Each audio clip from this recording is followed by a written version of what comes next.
song today because I watched a 2010 Derrick Rose versus LeBron James highlight reel where they synced every dunk from LeBron with the word down in the song. It was like down, down, down, and he slams. It's so peak. It was so peak. And then it reminded me, first of all, I love this song back in fucking middle school or high school when this came out. And then it used to be a huge esports song back in the day. People in the chat would all spam down, down, down, down, down when they would play it. It was like a StarCraft song. It was crazy. I got flashbacks.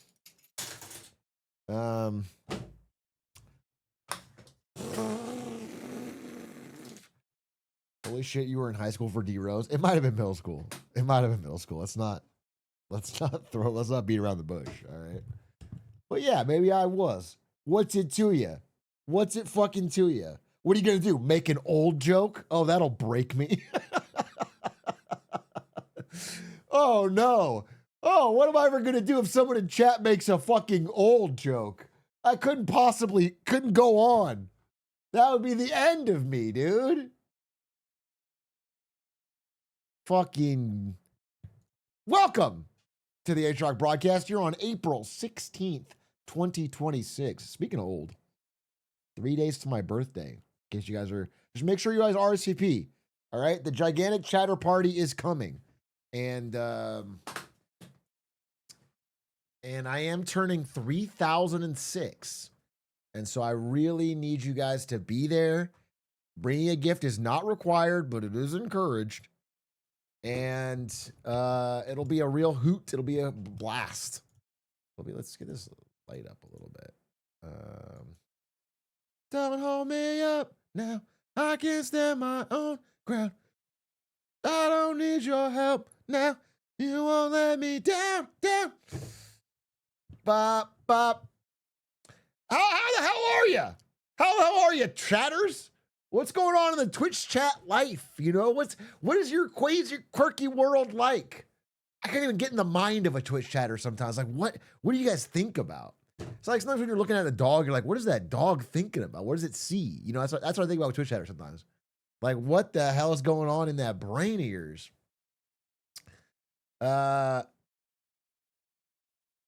I'm sick today and the cruise was canceled. Are you guys with a double whammy? The cruise being canceled, bro. It is a massive step back. And you know what? I have some crazy news. I have some absolutely crazy news. Okay, so you know how yesterday I talked about the cruise in the context of I can't go because I can't realistically convince my wife to go on a Northern Lion cruise on one of our like 1 or 2 vacations, right? Okay, we can't do that. I couldn't do that. This is insane. This is fucking insane. Today, unprompted, not having heard what I said, having no relation to anything, she came up to me and said, have you seen this clip? It's so funny.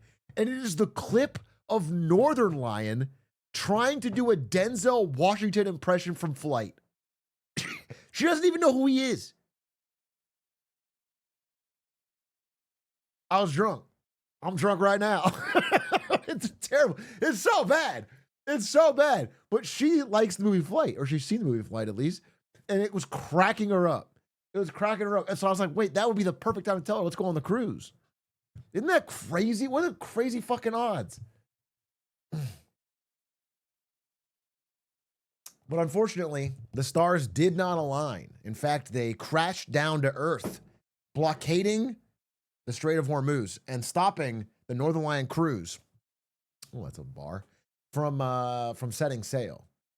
I think, yeah, I'm only getting my news through Twitter, so I'm actually fucking out of the loop. But I think he just didn't want anything bad to happen on the cruise and it get back to him, which is totally fair. You know, yeah, I could definitely see being uncomfortable from the street or the host. Like when your name's all over it and it's a cruise. It's also the thing that like, I think streamer community meetups are awesome in general, but they always have the nice bonus of an out for both parties. They have a nice bonus of like, if anyone's not feeling the vibe, you can just leave. But on a cruise, you can't. On a cruise, everyone is trapped there for 5 days. So if even one person is like the poison in the punch, you know what I'm saying? The rat in the stew, the vibes could get harsh. They could get toxic. It could really, and we all know that person would be Squeaks. Ludwig, thank you for the sub. Thank you for the 70 months. Haven't you been on a lot of cruises? What do you call it? Whale watching. Bro, you can't hurt me by calling me fat. You are a giant tub of lard. The facts are in, big bro. Bro, I'm svelte. I'm lean. I'm a lean fucking 177, bro. You're, quote, bulking, aka stress eating. The only reason you weighed less than me is because you shit your brains out in China for 3 days straight, and then you were incapable of gaining weight. The second you were back to eating food, it's all over. Dude, I mean, I already told you guys this, but I can't lie that I'm super sad that I cannot go to the Lakers game with Ludwig. I'm actually upset about it. Like, it bothers me. I'm going to be such a grump at this quinceañera, bro. I'm going to be such a grump. I'm going to be the guy with my phone watching the fucking game under the table. What did Led say?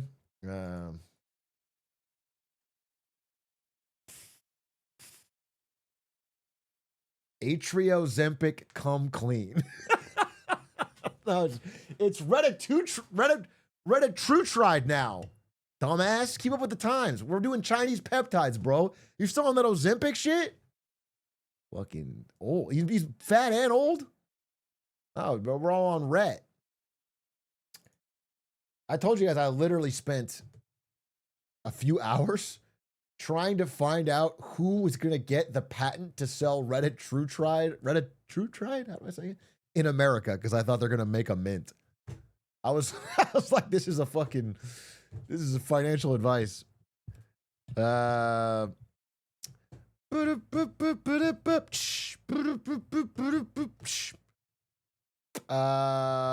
has its own peptide. Yeah, it's a peptide that makes you a more annoying poster. And so I don't think you guys need it. I think you guys are fine. It's not something that you need to be injecting. It is it's very different. You just don't have you can save the money.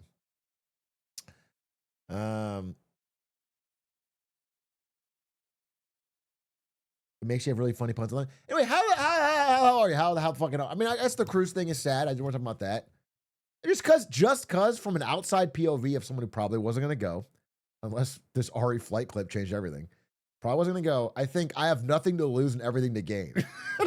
No matter how it goes, it's probably the most hilarious series of anecdotes. The Squeaks return trip cruise stream would be legendary. So for me, it's like it was a win-win. And so I'm kind of sad that it's canceled. But I do respect his decision, and I probably would have made a similar decision in his POV. I don't know, maybe. Sometimes you got to roll the dice, you know? Sometimes you got to roll the dice. The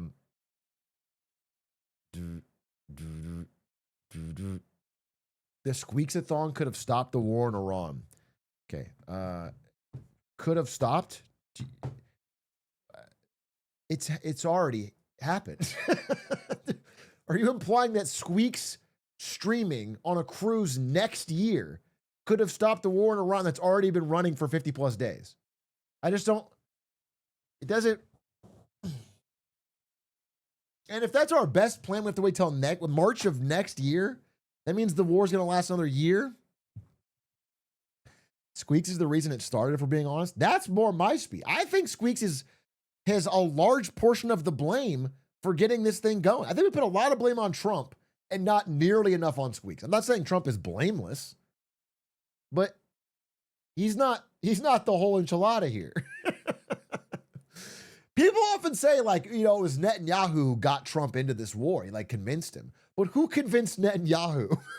Follow the chain, you find Squeaks, is all I'm saying. Who gave the PowerPoint presentation to Netanyahu? It was Squeaks, okay? If it isn't Obama's fault, it squeaks. What's Obama been up to other than buying Allbirds? He's probably investing in Allbirds AI. What's Obama been fucking doing, dude? I feel like Obama needed to. Oh, did you guys see the the clip? Wait, the clip where Joe Biden points to a black person in the audience and says, "You look like Obama."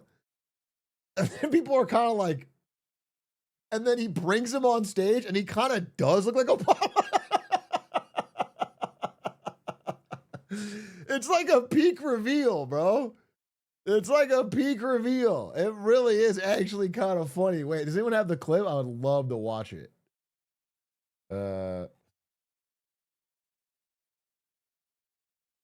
It's on TMZ. Did you guys see it? TMZ is getting into politics. They have correctly identified that there are just too many micro celebrities now with streaming and the internet that celebrity drama is passe. Now they're getting into fucking political drama. Say on, think of the 6 months. 6 months in advance. Holy fuck. Appreciate it. Say on to subscribe for the next 6 months, which means they covered at least 11 streams. Say on to subscribe for the next 11 streams minimum, and I appreciate that. That's fucking awesome. Much appreciated. Monitor is blocking cam a little bit. How about that?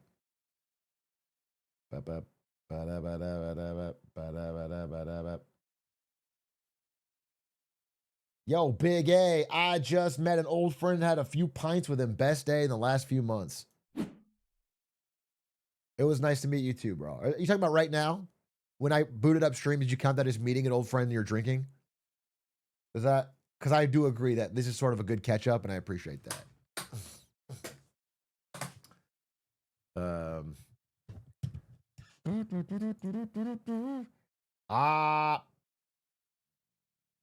What's all this talk about RFK and a raccoon? I think he cut the dick off a raccoon or something. Certainly not something I would probably cover. Great, and thank you for the 5 gifted. Much appreciated. Hey, Atrioc, I just joined. Could you start over? You didn't miss anything, bro, except all the real personal connection. Do you recommend drinking when watching your stream? Well, I heard from alcohol companies that Gen Z doesn't drink enough. So they paid me a lot of money to get you guys to drink. They're trying to get a new gen of alcoholics. And so I'm supposed to promote it to my audience. And so that is the goal. It's funny, every time I say that, there's people in my chat go like, huh, stat can't be true. I'm drunk as shit all the time, alone. Every fucking time I'm like, the stats show Gen Z drinks less. There's like fucking 10 people that go, yeah, fucking right. Yeah, right. I'm an alcoholic and I'm only fucking 24. Okay. All right. Well, I mean, you sure showed me. How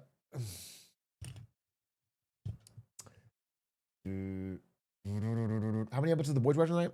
Fucking let's hope for one, greedy Gus. My God. Trying to lock in fucking Uno Mas before we've even barely got a chance to start streaming. Likely won't even get to one.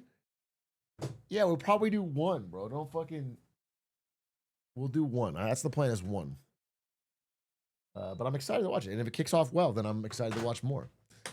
I usually get in a little bit of a frenzy, you know? We watched hella Smallville in a row once I liked the show. And then once it got kind of fucking mid, I fall off quick. What is your skincare routine? Great question. I have a blood boy. I have a blood boy. And I inject the blood and also bathe myself in the blood. Aiden? Fucking, I don't want Aiden's dirty ass blood. No, dude. If Aiden's your blood boy, you'll age. No, oh my God. Absolutely not. My hairline's bad enough. I inject Aiden's blood, it'll all fall out.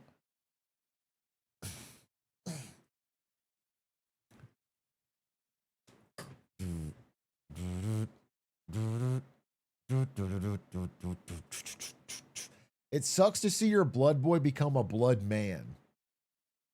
What a powerful phrase. Anyway, what else? I mean, is there anything else to say on that cruise? I just think the cruise is such a funny. The cruise to me has been one of the most fun pieces of news all year.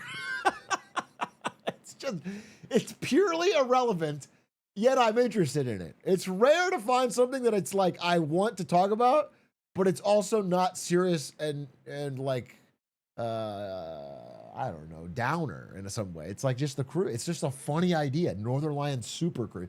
Just calling it the Super Cruise alone made it 10 times funnier. But it only lasted 24 hours.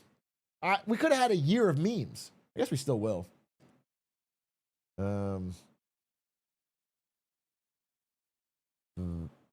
People hate on it for nothing, man. I was gonna be so fun. Fuck y'all haters. I don't think he canceled it because of haters. Maybe I'm wrong. I don't think he was like, this is a great idea, and then haters came out and he was like, uh-oh, I'm gonna back down. I think more realistically, it's like he was already nervous about it, and then he kept thinking through like the ways it could go wrong. Which there is, of course, many ways it could go wrong. I just think the idea of being trapped at sea for 5 days with anyone weird would just ruin everything. It would just ruin everything. And you already invited Squeak, so it's guaranteed. It's guaranteed. There's already going to be at least one weirdo, dude. So it's like you can't. The Northern Lion Super Cruise should pivot to AI data centers. They should keep the money they collected and pivot to building AI data centers. The stock would go through the moon, dude. It would be a brilliant business play.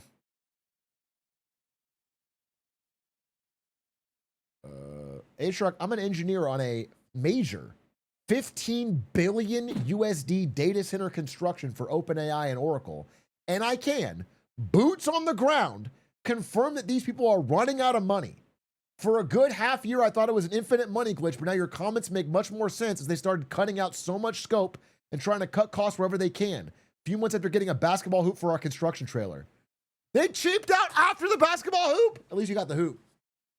Brother, not only am I very interested in what you're saying, I would love for you to DM me on Discord, ideally with some proof of your job, and I would love to talk to you and get more information. This would be something I'm interested in talking more about.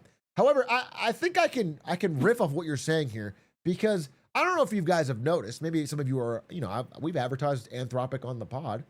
I'm a Claude user, but I'll just say it. If you use Claude, and I think this happens with OpenAI too, they have been rate limiting, bro. In recent weeks even, they've been giving you less quality for the same dollar.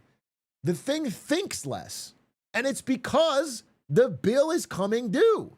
It's because every person was getting the Movie Pass experience, the Uber experience, where it's like they were getting more than they were paying. So of course they liked it.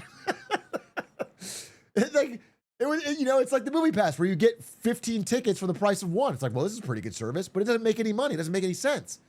And so Claude and OpenAI and not yet Gemini. That's why I think, God help me, I think Google's going to be the monopoly on search and the monopoly on AI later on. I literally think consumer AI is going to end up in fucking Google's pocket because they have so much money to blow that they're going to be able to keep like it ad-free and better quality longer than everyone else. I legitimately think that's like their biggest advantage is they can just burn more money. But I think Claude was the best one, but right now they're sort of in shitifying. Like they're all in shitifying a bit to save money. They're like trying to hide it. Basically, you'll like ask it a question and then it'll try to guess whether or not it can get away with not thinking at all. And 90% of the time it does. So it'll route it to a weaker model and it'll just like fucking shit out an answer with no thought. And it just hopes you don't notice or care. But that's what humans do. So how is it better? It's supposed to be better than a human. That's what humans do, bro.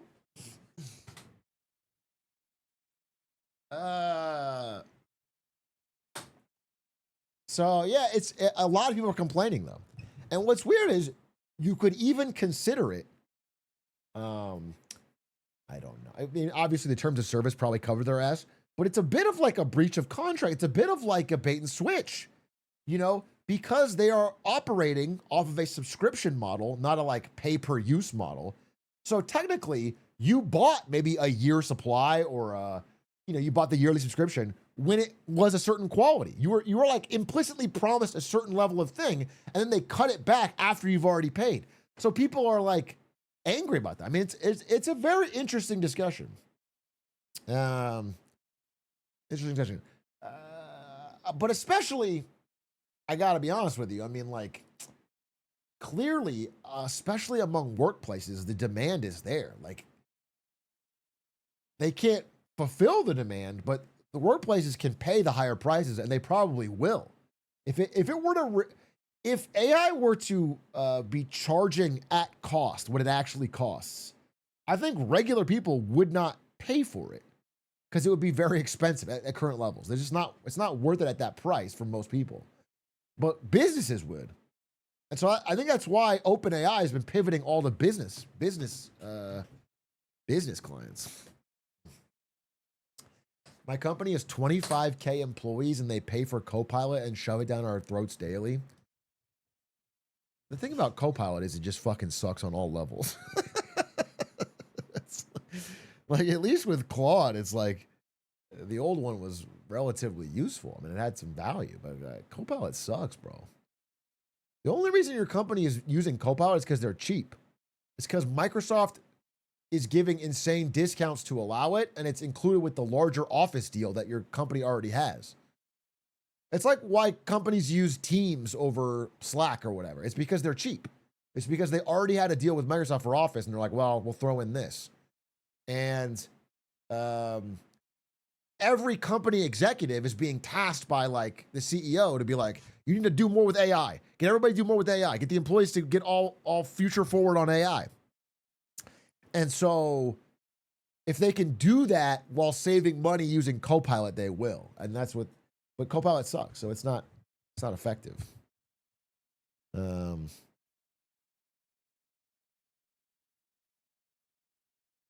Don't you think business need even more compute to process a request? Yeah, they do. Everyone needs more compute.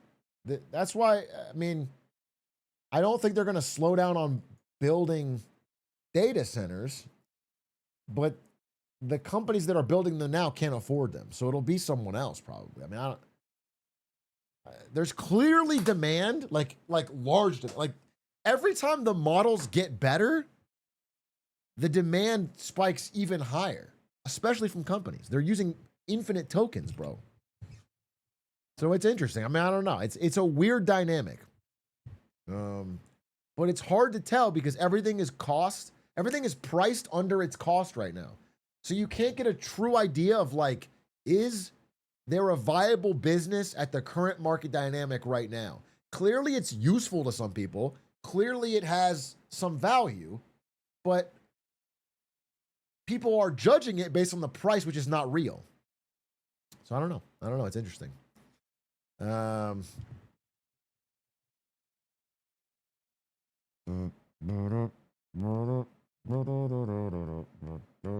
Claude Code is an insane discount. You're renting a GPU at 10th of its cost. Yeah, 100%. I mean, again, it's like early Uber. It's like early Uber when you can get a ride anywhere in the city for $5. That was that's so far long ago. Maybe some of you guys weren't even around. It's like 2014. But in 2014, you could get an Uber and it would go anywhere for $5. It was incredible. Early days of Netflix had every single movie and TV show you could want for like $6, $7. The early days of food delivery, there was a company called Sprig that I talk about. Incredible burritos and cookies and everything, freshly baked, delivered for like $4. It was insane. Like all this shit was VC money subsidized, and AI is the most gigantic VC subsidy ever. There's never been more money pumped into it, and there's these companies all competing to keep the price low.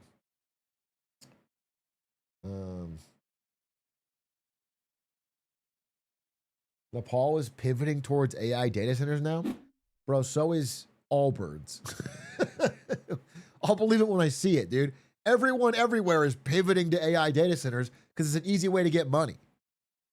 If you just say the word AI data center, someone will throw you a check, bro. Whether or not they're actually going to build it and it'd be useful and at cost, like to really build them, you need a lot of energy, which is actually where America is getting limited. We're throwing up a bunch of AI data centers that we can't even turn on. America does not have enough energy to support them. We can't turn them on, bro, without fucking breaking the grid.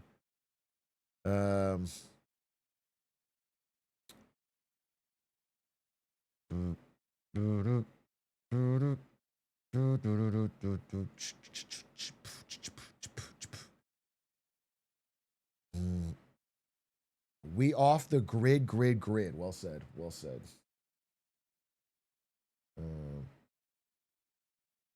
R Pern, thank you for the prime.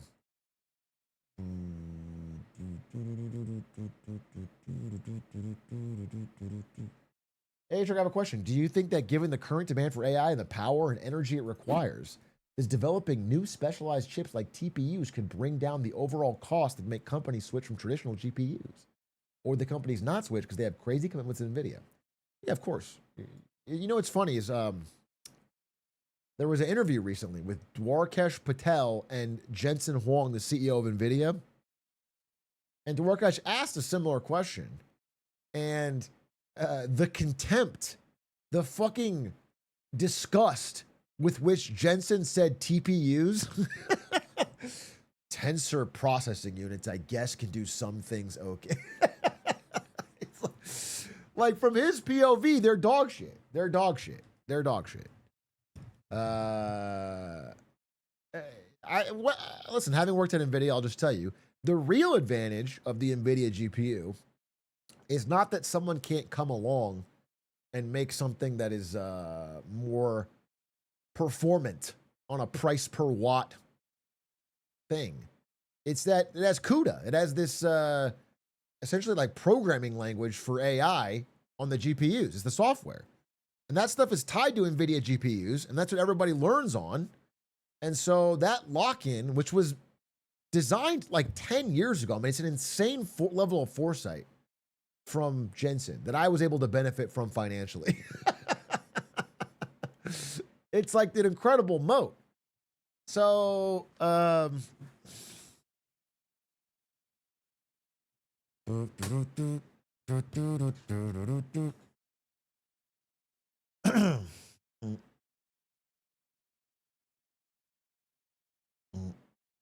Big A, is it bad that my peers are extending and pretending graduating by either getting a master's, delaying graduation to try and get jobs or internships? Because their situations make me feel guilty for finding a job during graduation, even though I did pivot from comp sci to GIS. Is this just a long flex?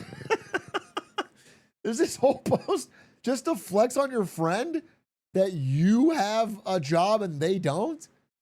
Jesus Christ, bro. Don't feel guilty for getting a job. That's insane. What, you should have bombed the interview so that what are you talking about? You just got a job after. And I don't blame them for trying to do the pretty standard thing in like a recessionary job environment, which is they go back to school or they find some other way to opt out of the bad labor market to stay busy and keep their skills evolved. It's a normal thing to do. I'm not saying it's got a guaranteed success rate, but I'm just saying it happens relatively frequently.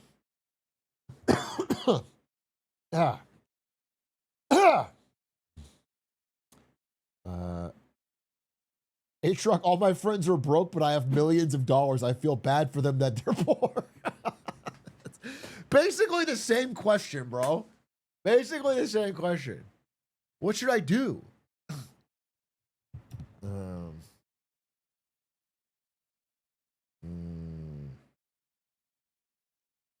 Did you see AI creeping into physical 3D art, ceramics, cooking paintings through machines? Yes, dude. In fact, again, I found this out through my wife, who is she's an avid cosplay prop designer, both personally and professionally. She has a 3D printer that is always working in her studio back there, and she's making a Millennium staff. All right, but she was like talking with other props designers on Discord or whatever, And one of them said, yeah, AI is getting fucking crazy. It can 3D model things based on a photograph. And Ari was like, I don't believe you. I don't think that it can do that. Like, it's probably not well, right? And then they're like, test it. So Ari sent a photo of this. Wait.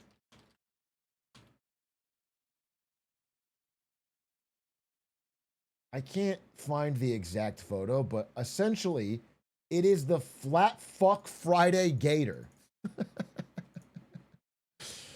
She sent a photo of the Flat Fuck Friday Gator. Okay? Just this photo. Flat still image.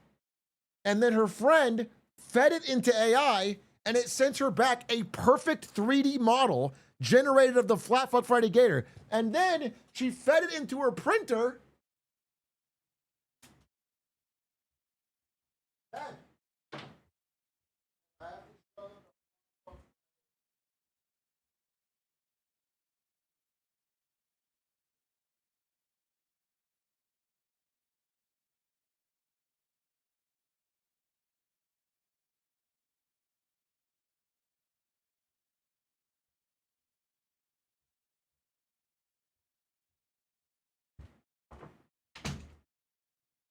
Bro, look at this.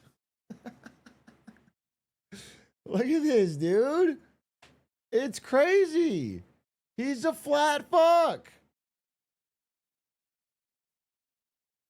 This is off a photo.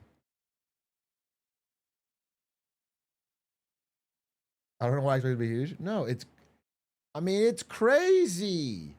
It really is crazy. So she was like, damn, that's scary. That's what she said. She said, damn scary. Because that's crazy. I feel like, because I saw the 3D model on her computer in Rhino or whatever, and it looked good. And it's like, to make that would be hard and take time.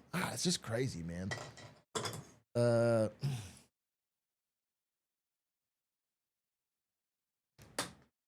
And it did it in like a second.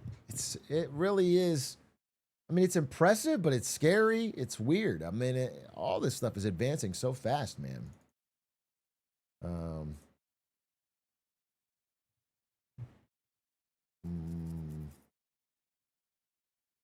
I thought Flat Fuck Friday was Ludwig Day. No, that's Fat Fuck Friday.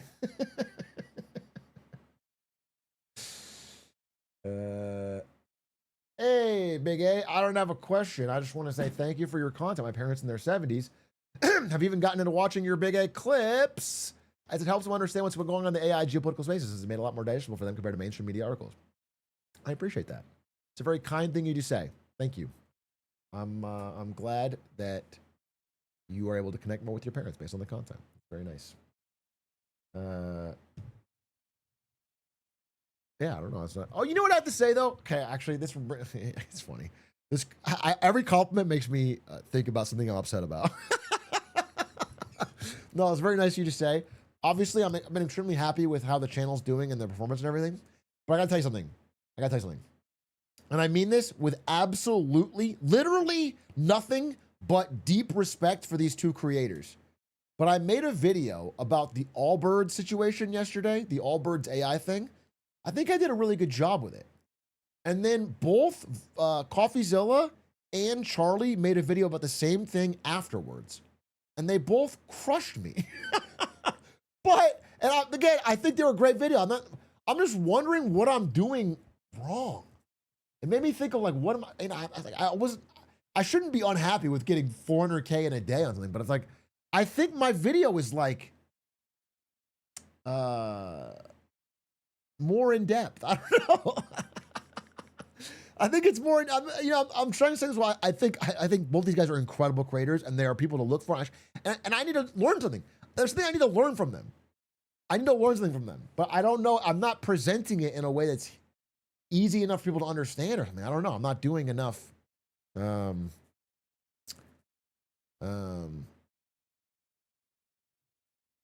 I don't know. I got to figure it out. I do have to figure it out. And I literally mean this with respect. I mean, it's like if I was a 3-point shooter and I was like, why is Steph Curry mogging me? I need to figure out like how is he shooting? What's the difference? I just want to learn. I mean this with only respect, but it's like, damn, bro. Because I think usually my thought is like, I'm just kind of slow. Like, I'm usually not the first one to post something, but I was the first by a lot. And I think it was more, I went into like the history. I went into like different examples from the, I was like, what am I missing? I need to, it's just, it's a purely like learning exercise. I'm not deeply upset about it. And I do know that like, it is insanely fucking petty to be mad about posting a fucking short press thought video and getting 400,000 views in a day. It's like, no, you should not be mad about that. It's incredible. It's like literally, if I had that 1 year ago, I'd be like, holy fuck, the channel's thriving. Ba-ba.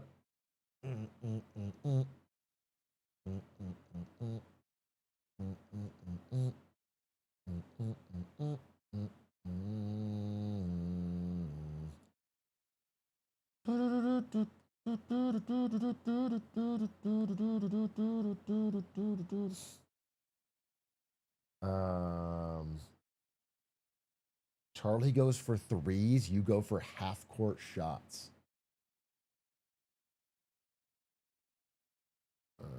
I'm just wondering if mine is more boring or something. Maybe I'm not being entertained. Like I literally, this is gonna sound embarrassing, but I was like, I wonder what I did different or wrong. So I put all 3 videos into Gemini, and I said, can you compare and contrast these videos? I literally threw them in. I was like, what? Like what? And this is what it said, dude. This is what it said. Okay? This is what it said. I'm pulling it up. Okay? It said, I'm the fucking history professor. And I'm like, wait, am I a chopped unk? Like, that's not the vibe I'm going for, is the history professor. I thought I was doing like, fun explanation with laughs, and I'm not going for, I don't know. It got me thinking today. I probably shouldn't give a shit. I don't know why it got me thinking today. I'm chud coded. God save me, dude. God fucking save me. I'm probably overthinking it. Tom freaking Cruise. Thank you for the 9 months. Happy Thursday. What channels on YouTube are you specifically affiliated with? Yeah, I only have 4 channels on YouTube, okay? I have Atrioc, I have Atrioc VODs, I have Big A, and I have my side, like, fun channel, Mr. Beast. That's my 4 channels, okay? And so, most people know me from Big A. Some know me through this Mr. Beast side project I've been doing, where I hired this guy, Jimmy, to, like, be a presenter, and I created all these kooky obstacles, and those are my 4. Lemonade Stand, not my channel. I'm a host on it, but I don't own it. I guess I do. I'm a co-owner. Yeah, fuck it. I am a co-owner. But yeah, all the other ones, the Coffee Cow, the Big A Quick, the bigger A, the smaller A, the Big Glizzy, all those are not me. They are all content theft channels, I guess. But we allow it as long as it's over 1 month old. Because if it's over a month, we're probably not using it. But if they're posting recent shit, we do copyright strike because it's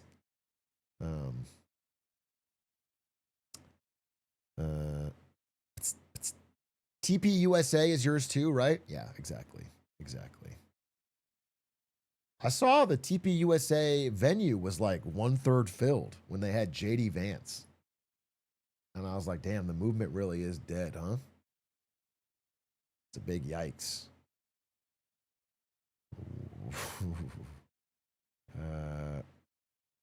Ever had an offer for your channel? Yes, actually. Yes. But I don't, not that I would never ever do it for any price, but it wasn't enough to be like, fuck it, I'll just. And also, you know what it really was? It was like, I'm trying to remember the number. I literally would tell you. It was like 1 point something million dollars. I don't remember what. It was like, it was, but it's like that, and you still had to work for 8 years or something. It was like you had to, you're not, like, you can't just quit. So it's like, what the fuck are you talking about? Why don't I just own my own thing, be my own boss? What an insane.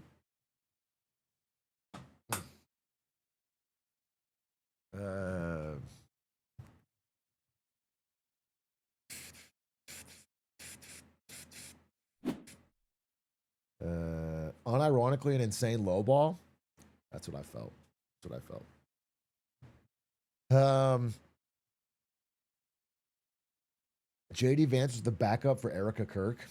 If Erica Kirk had been there, the stadium would have been packed full, because you know she's going to bring pyrotechnics and do some insane light show. And you know, if Erica Kirk's on stage, you're going to get your money's worth, bro. She's an entertainer first and foremost. JD Vance just going to yap.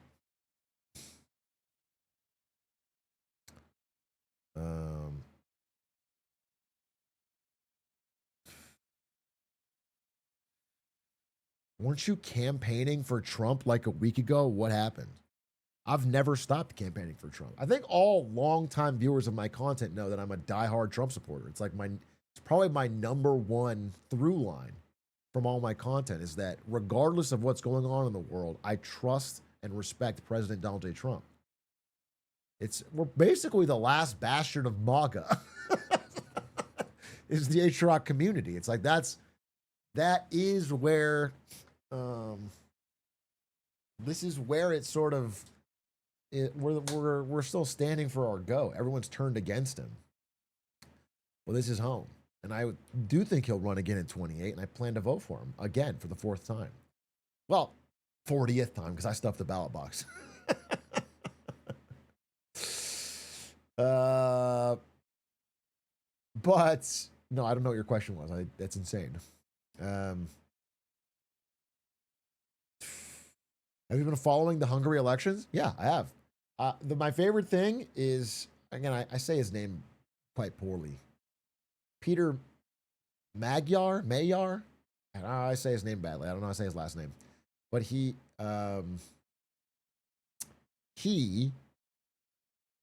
wins the election. Peter Magyar. Okay. He wins the election. He walks out onto a balcony with his staff. He looks across to the other balcony, sees Viktor Orban there on his phone, holds up his hands, and says, "Absolute cinema." This is real. This is a real story. People have the clip. This is a real story. This actually happened in the real world. We live in a crazy fucking time. He doesn't say cinema, though. He says, like, absolute, whatever the fucking word is for them. Isn't Peter Magyar like John America? We would vote for John America, just to be clear. Just to be clear for Americans, if someone named John America was one of the 2 candidates, they almost certainly would win. So it doesn't seem that crazy. Is this the clip?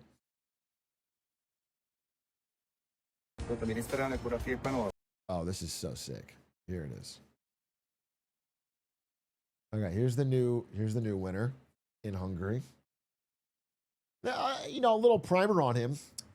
He's not so different politically from the 16-year term of the horrendous Viktor Orban. They're both like conservative populists. What he's different in is that he's like deeply anti-corruption. He just doesn't want a horrendously corrupt state. So it's huge progress for Hungary. Just on that alone. He's like not, Viktor Orban has been a horrific steward of the economy. He took over the central bank and just started printing money for all his projects like crazy. And surprise, surprise, MMT lovers, it didn't work. By the way, Viktor Orban, a big proponent of MMT. It didn't work. They got massive above EU inflation. And they've been dealing with that, and it's been horrendous. And so Peter Magyar here wants to stop that and then stop handing every economic opportunity in the country over to one of Viktor Orban's friends to become an oligarch.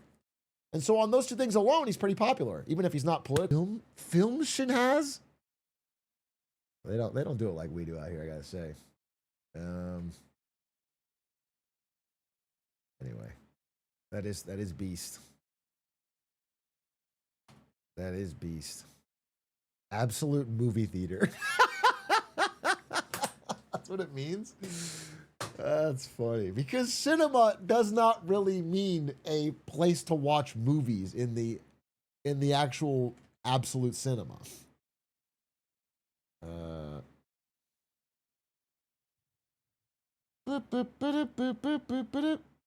It's cinema in the abstract. It's more of like the idea of crafting a beautiful theater experience, a movie.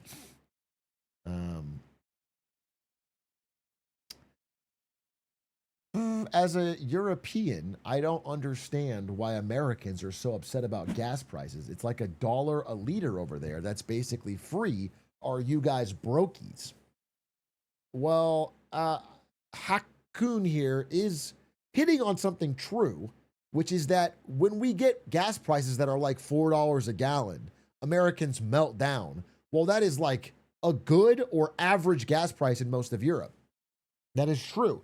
However, what he doesn't understand is that driving is so necessary to survival in most parts of America.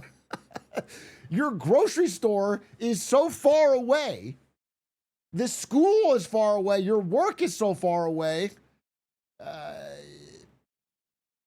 You have to cross 40 parking lots just to get to your house that you need a car. And so you drive all the time. Most Americans drive all the time for most everything. Leisure activities, getting food, going to work, everything. And so gas prices are felt immediately and often, and you're often filling up and it's a pain in the ass. That's why gas prices are such a big deal here.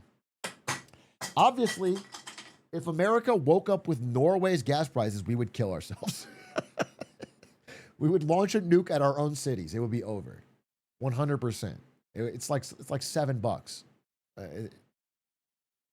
It would cause a revolution. It would cause a civil war. But you have to understand the difference in dynamics.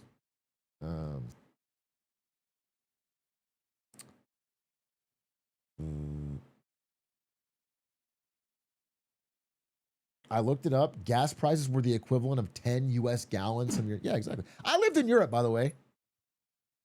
3.5 years. I'm aware that it is higher over there. But I'm just telling you the difference. Shout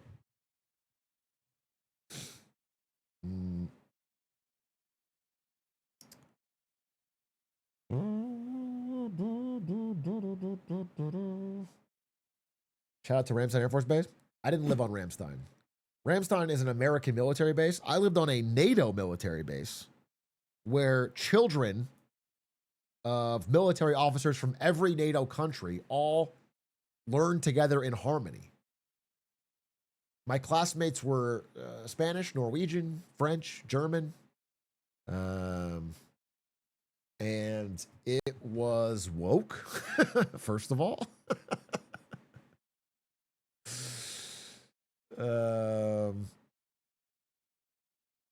It was a globalist elite situation. No, it was cool. I think it's a really fond memory. We were drunk in China and talking about, everyone was like spilling their guts and talking about their life and memories they had. And I guess I'm not going to get too in detail, but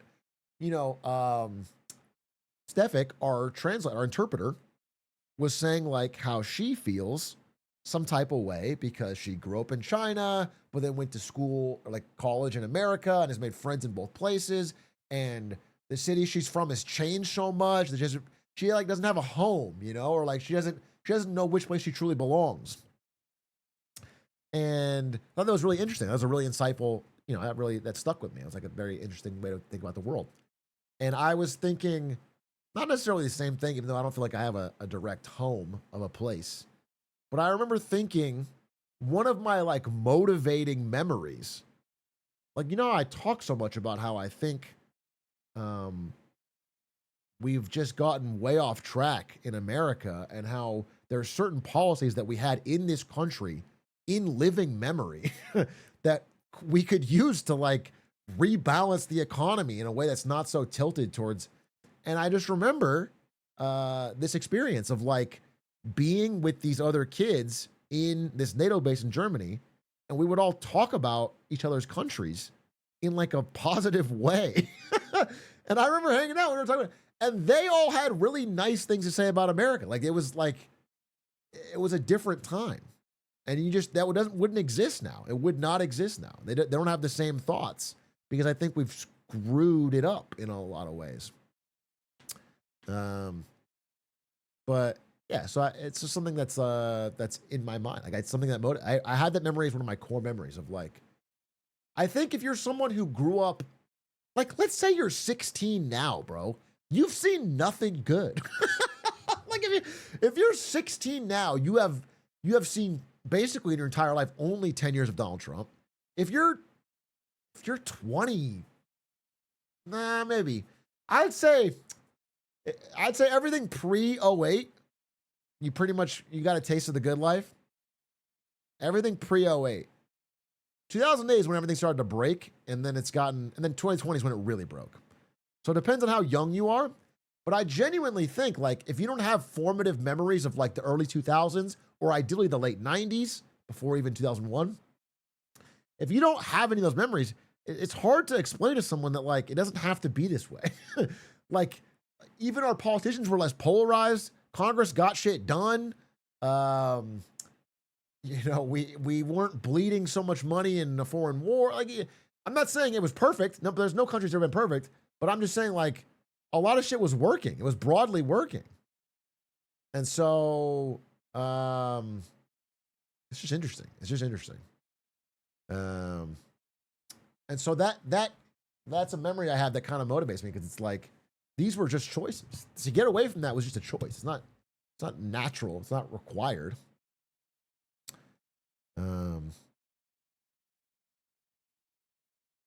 And then, you know, it's like I think the big moments were 9/11, 2008, 2020, and then 2026 when they canceled the Northern Line cruise.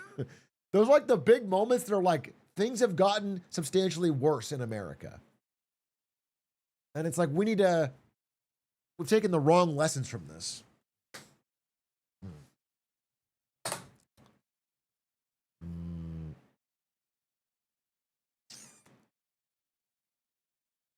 It might be recency bias, but I think the NL cruise is the worst one.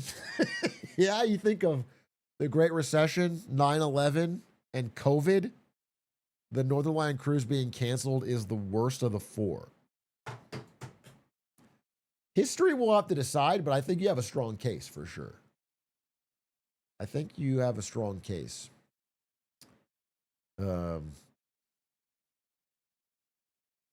Let's see how quick the refunds come. Yeah, exactly. If those get drawn out, this is truly a quagmire. If we get stuck in a Northern Lion refund loop for 20 years, it's worse than Iraq. That's for sure.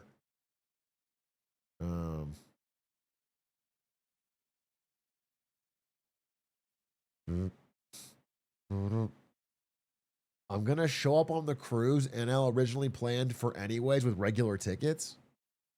Okay. You're just going on a cruise? That's cool, bro. That is an incredible story. I'm happy for you. That'll be fun. I gotta blow my nose. My nose is stuffed. 1 second.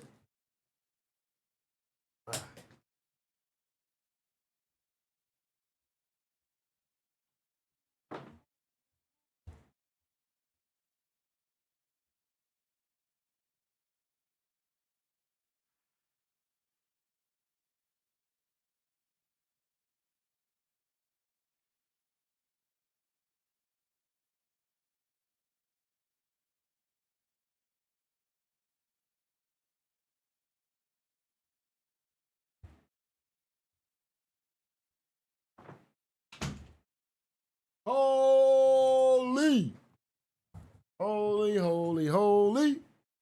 Holy, holy, holy. Welcome back. Welcome back. Welcome back. Welcome back.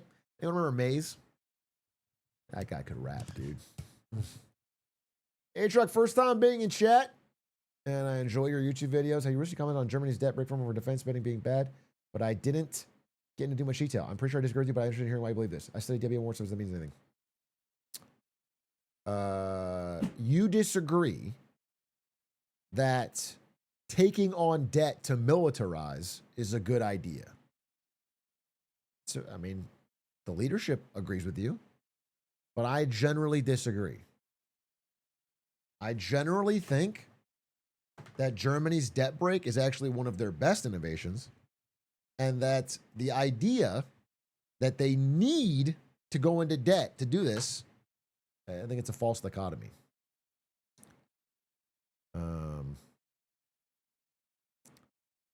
I think Germany's debt break is really cool. That's all I'm saying. And I often hear people say that like, we have to go into debt to update our infrastructure or whatever. And I'm like, isn't there something else you could cut? Isn't it possible that you have some waste somewhere, some wealthy person getting a tax break, some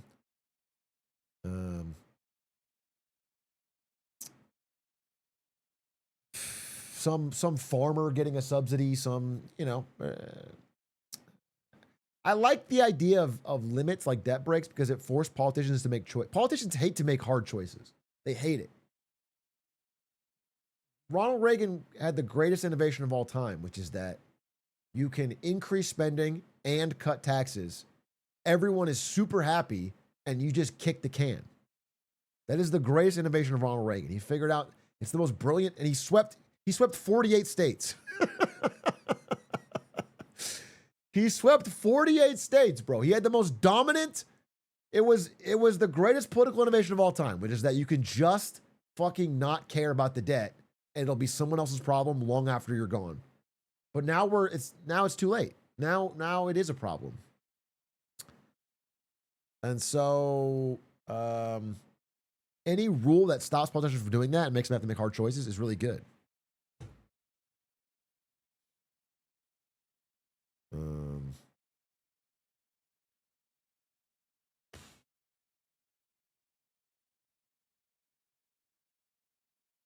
Is austerity necessary?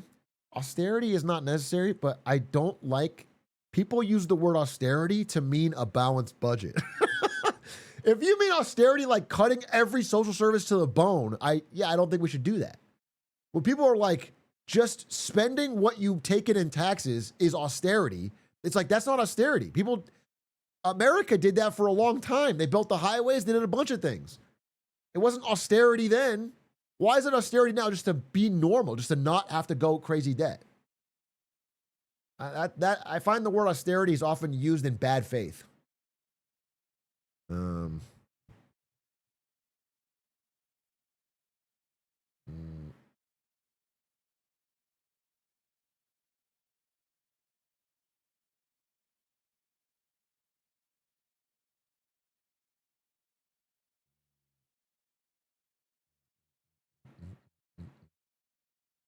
When is debt okay, though?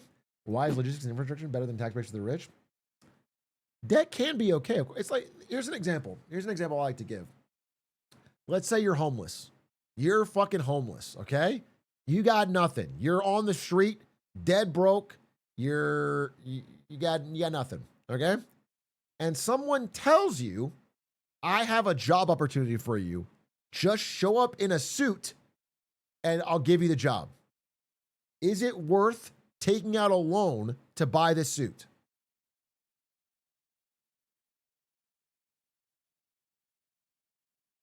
The answer is yes, of course. In this example, where the job is guaranteed. Okay? Now, what if I tell you a different example? What I'm saying, hey, there's like 100 applicants. Maybe if you buy this suit, you have a chance. Okay? Now, is it worth to take on debt to buy the suit? Maybe. Less so. More likely, you're stuck with this bill that you can't pay. But maybe. Okay? Now, say it's something else. Now it's like, okay, now it's not a suit. What if it's like, hey, you have to spend money to make money. You need a Ferrari to look good enough to ever have a chance at getting a job. Do you know what I'm saying? It's like, here's the thing. If you have a project that a politician proposes that is guaranteed to have good GDP returns, that's going to be net positive, then of course it is worth to take on debt. If it's a train station that you know will increase the economic activity of two hubs, build it. Incredible. That's worth the debt, assuming you can do it on time and on budget. The problem is most political projects are not that. And when you don't have any kind of limiter, any kind of balancer, every politician will say, this is necessary. This is important. This tax break or this subsidy or this thing for farmers or this bridge or this factory in my hometown, or every politician will say everything, this will work. And it turns out almost none of it does work. Almost all of it does not return back what it costs to make. And so the debt piles up and piles up and piles up, and your growth in taxes does not match up. It's supposed to. The idea is like if you build a incredibly useful train, the economic increase for both cities will counterbalance however much the train costs. You'll make more in taxes. Everything will grow. So when you have constraints, when you have like, okay, you need to make sure you can afford this, people get really serious about picking the right thing. They have to like be rigorous about it. But when everyone has daddy's credit card and they can borrow and print whatever they want and the problem goes to the next guy, nobody's critical. Nobody cares. Every politician forces it through. That's the problem. That is the problem with the infinite, quote unquote, infinite money borrowing glitch, is that nobody checks. And we end up with a lot of things that are not like, here's an example. They're trying to cut tax on Social Security. They're trying to, that thing it costs the government money. Is it going to pay back? Are these old people going to spend more to help the economy flow better? Has that been calculated? Or is that just defunding the government for a little political gain? Does it work?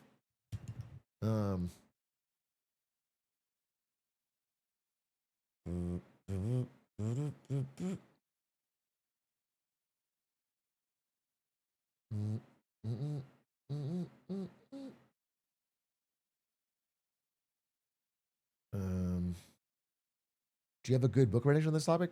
I have a bunch, man. I don't know. There's a big A book club. You know, there's a lot. There's a lot of different ways you could tackle this. A book that I really like about that is called The Price of Time. And I think that book is a great primer on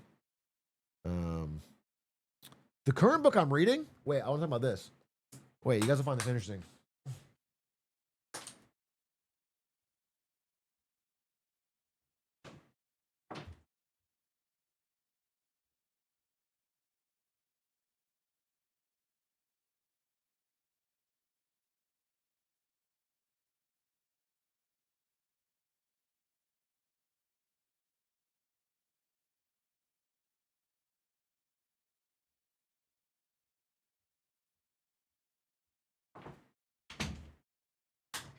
This is the book I'm reading. It's called Mutiny, The Rise and Revolt of the College-Educated Working Class. And the theme of the book, I'm only early into it, I started reading last night, is that there is a large number of people who spent a lot of money to go to college and get a degree and are what you might call underemployed. They are not getting the job they thought they would get for all that money and time and investment. They have this education and they believe they are entitled to something better than what they've gotten. And they are very angry. They're probably the angriest group of all. People that you might call, you know, it's not a pejorative term, but like overeducated. Like they have a higher education level than what they feel like what they're doing. Like they're not utilizing their skills enough. And they are the angriest people of all. That is the theme of this book. Because it's a uncomfortable spot to be in. It's like it feels weird. Like you just did what you thought was right. What you were told was right. And And so I think it's a fascinating book. Again, I'll talk about it more when I finish reading it, but I think this is I think it lines up with another theory I read. This is from Peter Turchin, and it's about how societies decay when they have what is called, quote, elite overproduction. There's too many of people who think they should be elite. And so they start infighting. They start fighting each other internally, and it starts breaking society apart. And like, if you look at history, most revolutions, most like, it doesn't have to be like a violent revolution, but most like massive upheavals don't come from the lowest end of the pyramid or the lowest class. They come from like disaffected middle class or upper middle, whatever. They come from people that are like, so it's just interesting. It's like that is where revolutions usually come from. Like the American Civil War or the American Revolutionary War. The people that did the American Revolution were not the broke people at the bottom of the pyramid. They were like the richest people in America. But they felt like they were like downtrodden by the higher elites in Britain. People that are doing decently well, but they're not in the club. And that, it makes a case that ties in with that book anyway. But I have to finish reading this.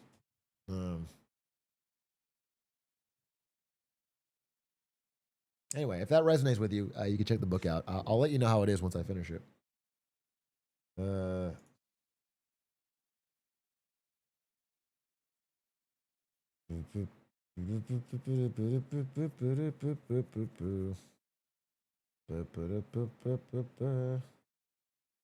would argue that revolutions occur when rising expectations aren't met with actual results. I don't know that I agree with that for revolutions, but I will tell you, one of the greatest pieces of advice or lessons or whatever that I ever got, like little lines that stick with me.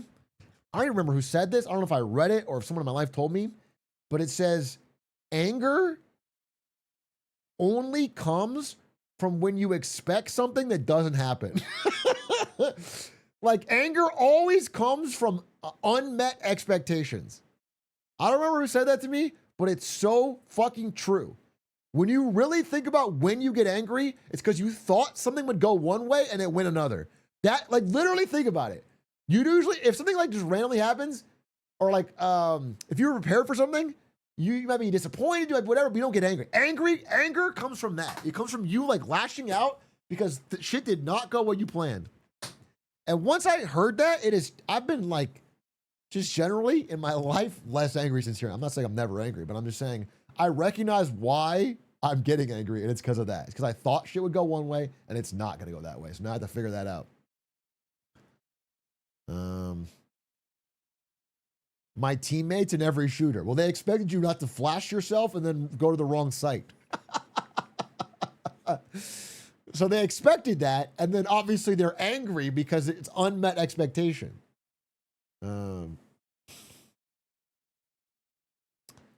I thought Atrioc would go live and he didn't match. Yeah, exactly. My pre-chat gets angry because they expect me to go live. And then when I don't do it, but they don't do it anymore because they don't expect me to go live anymore. They don't expect me to go live anymore, bro.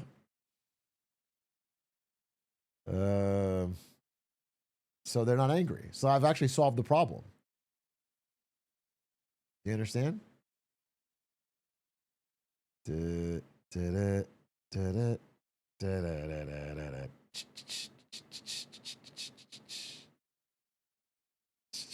You expect chatters to fall in line, but you're angry at their innovative insight.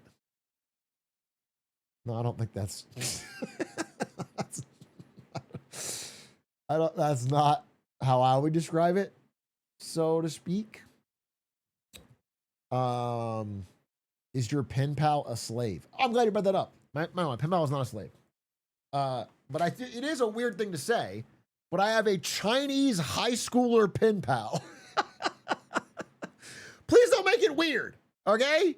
But it is the guy that I played basketball with, okay? He's 18, 17, I don't know, last year of high school, okay? And he messaged me today. Where's in the WeChat? There's a big difference. There's not a big difference because it's not weird. You fucking psychos. Please don't be weird. His name is. Well, I guess I shouldn't dox him. Anyway, here. This is the. Where is. Okay, they said I could show this on stream, so.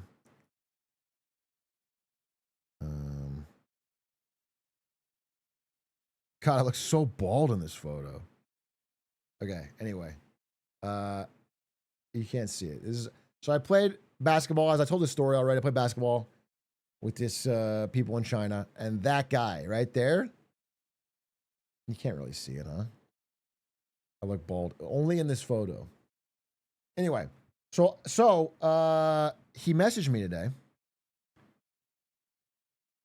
and he said, first he asked me about Luka Doncic because obviously we met through basketball and we talked about the NBA.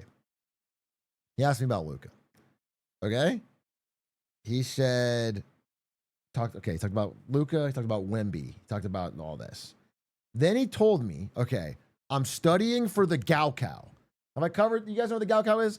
The Gaokao is this fucking test they have to take basically at the end of high school, and it determines like your whole life. It's like such an important fucking test. It's an incredibly important test. People really want to do well on it. It's like the stress is immense, okay? He said he's studying 16 hours every day and said so stressful and he said, I don't even have time to play basketball. Isn't that crazy? And then I said, how can you really study 16 hours? Is it like practice tests or what? And he's like, I have classes and tests the whole time. Dude, they have to live in a dorm. They live in a dorm on campus. It's crazy. It's an insane amount of grind. And then I said, how much longer do you have to do this? And he's like, 53 days. And he tracks the days. So on June 8th, he takes the test. We're gonna get a follow-up. 53 days. And then he told me, I was just asking a bunch of questions. I was like, I want to know more about it because it's so wild to me. And he's like, there's 6 subjects you have to test. Like, you have to pick 6. So there's 3 mandatory, which is language, mathematics, and English. Well, it could be any language, but they always pick English. So it's like Chinese language, mathematics, and then another foreign language. So those are 3 mandatory, and then you got 3 more that you pick as a choice. And he picked physics, chemistry, and politics. And I was like, bro, physics? Fucking physics and chemistry? Okay? And he says, I think the translation was bad. He's like, you have to recite a lot. It's torturous. And then he did a sad face emoji.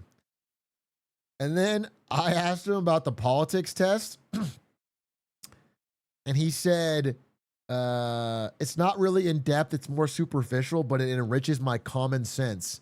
And then he put ... And then he said, and it's really easy to get a good mark. And I was laughing. And so I did. So what I did, I was like, I gotta figure this out. So I pulled up a Gaokao translated practice test. I was like, what is this guy actually studying for? And I tried it. I don't fucking have it in front of me, but it was like hard, bro. It was like hard fucking questions. But it's so funny. Let me open this up. Okay, wait. It would be like a physics question that I could not answer, very difficult, and then it would follow it up with a politics question that was like this.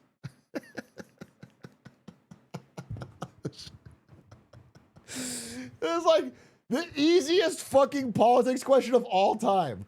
It basically always comes down to like the Chinese Communist Party is the greatest or whatever. You know, it's like all, but it would be It would be like that, and then an incredibly hard physics question or an incredibly hard fucking math question. I could do the English ones, thank God.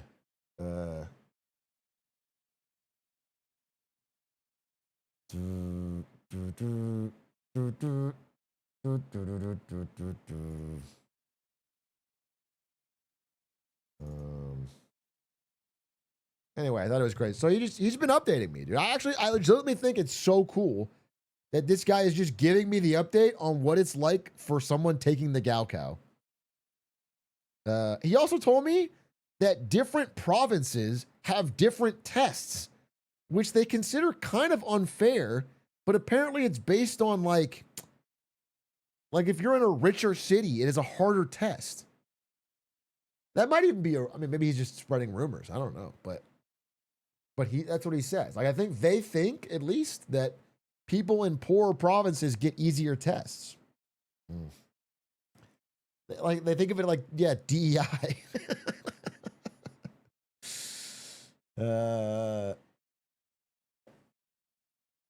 But you know, when it's that competitive, it's like every point counts, and it's like frustrating.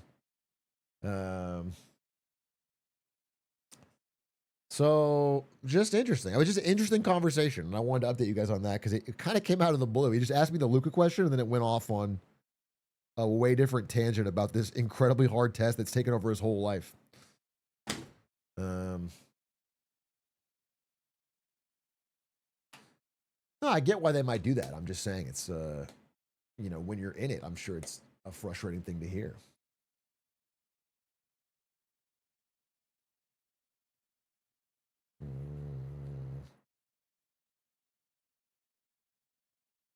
Something interesting is that China banned private tutors and they saw an increase in the fertility rate. Not to burst your bubble here, I'm sure there's some study somewhere that shows that, but we investigated this, boots on the ground in China, including my conversation with this guy. Everyone is using private tutors. The ban was 0% effective.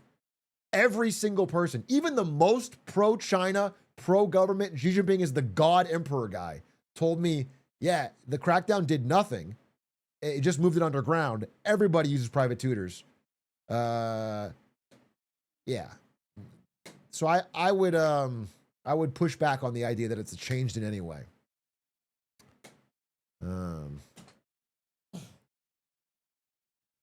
A black market for tutors? Yeah. I mean, that's exactly what it is.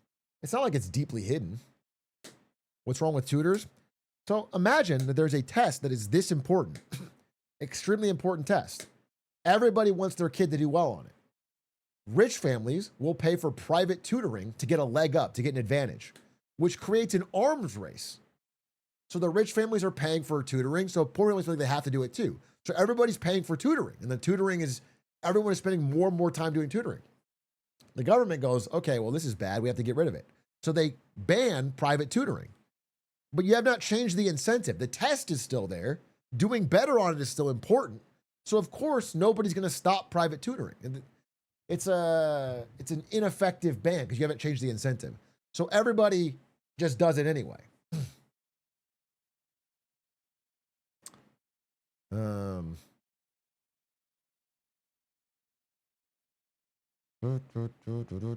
What is your most surprising on the street thing you saw that was like, hey, this should be everywhere? I guess mine is trains. No, I mean, trains was the best single thing. The infrastructure was the best single thing. Electric cars, EVs. I would say EVs as well. EVs were everywhere. They were the majority of the cars you'd see in most major cities. EVs and trains, I would say, are the things most worth adopting. Food delivery? I mean, food delivery is a stressful gig work job here as well, but it did seem to be an extreme there. I don't know that it's a good thing to have an army of scooter delivering food delivery guys working for insanely low pay. I have no It was very cheap. If you get paid in dollars and you go to China, you can fucking, I mean, even if you live there, it's just cheap. It's just cheap, bro. But I wouldn't say that's a great thing. They have, yeah, but it's the same here. I mean, in terms of like gig work being this stopgap of employment.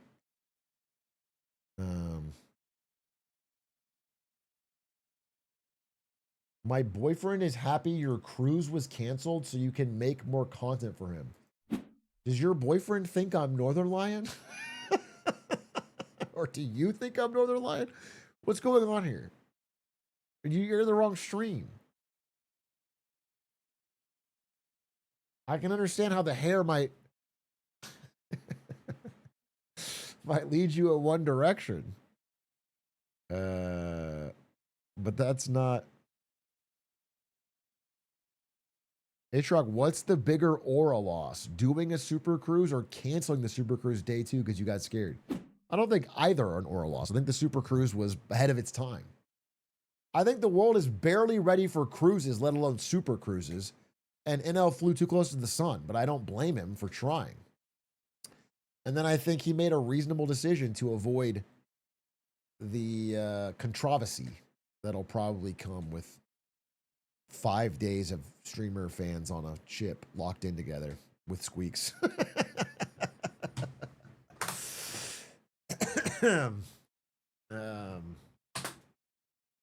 But it'll happen, you know. It'll happen. One day that barrier will get broken. It may not be Northern Lion today, but someone one day will break it.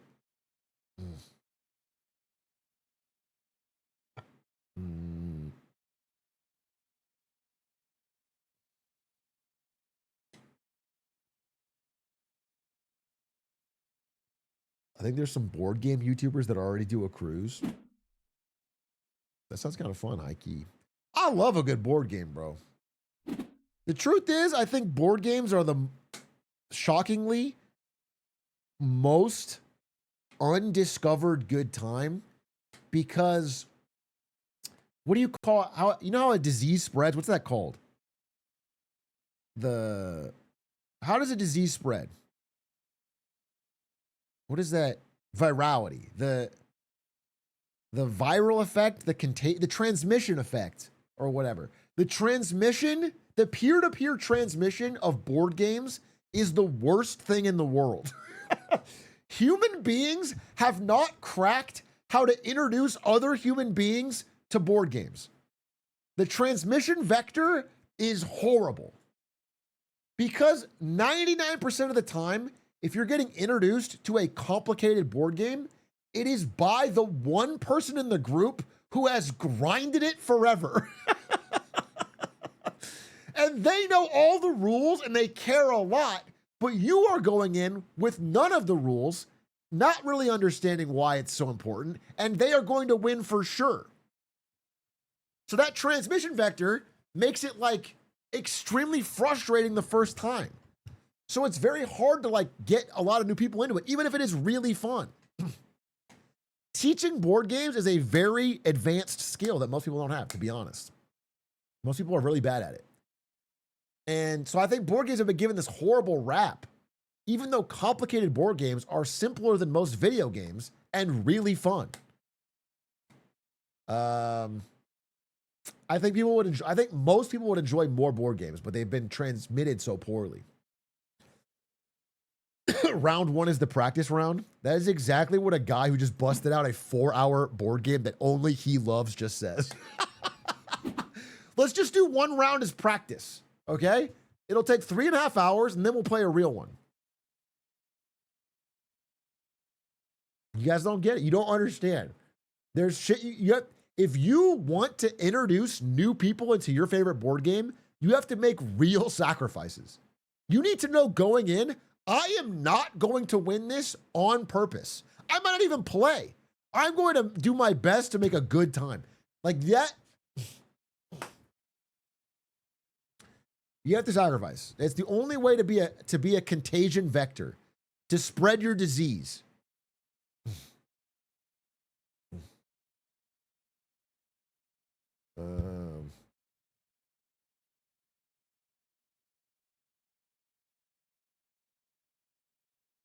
Because of me enthusiastically sharing your clips with my mom, she thinks I'm a loser now. Thanks, Paul.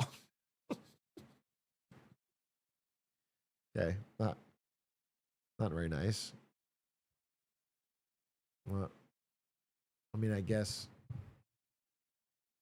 Thanks for +1 viewer.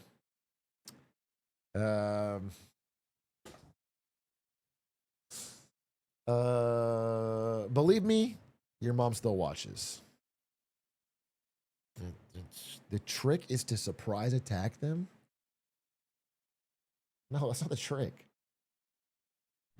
I will say, okay, I'm putting all the blame on the board game teacher, which is really true because it's mostly their job. It's your job to climb uphill and make it interesting. But some people are also really, really bad board game learners. Like extra bad, like an anchor on the group. People that say shit like, let's just play, we'll figure it out, when you've learned none of the rules. You know? It's like, bro, just let's lock in, let's get that shit down. People that start the game, have no idea whose turn it is, don't bother to care, slow the pace down to a fucking... That shit's tough.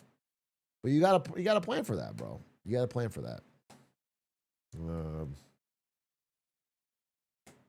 What's your board game of choice? Bro, I got many in the bag, bro.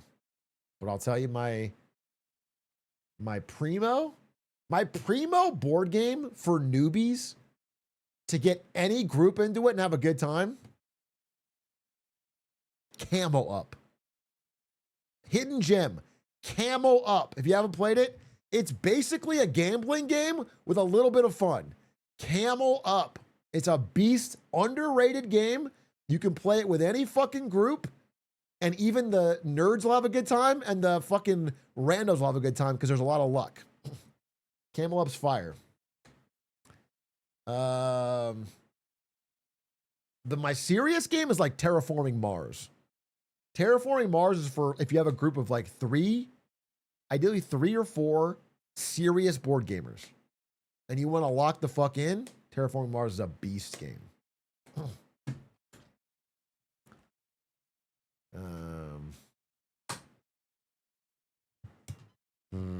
If you're looking for like a middle tier game, I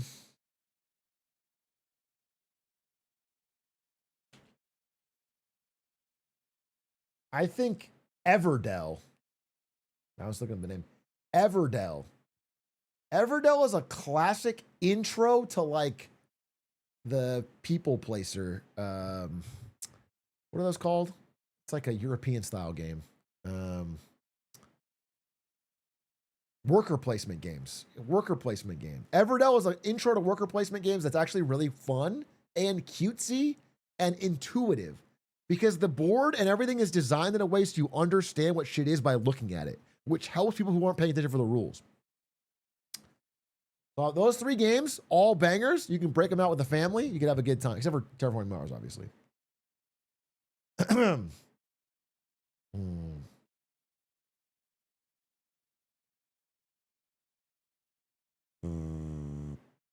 Anyway, I know ball. That's what I'm telling you. When it comes to board games, I know ball.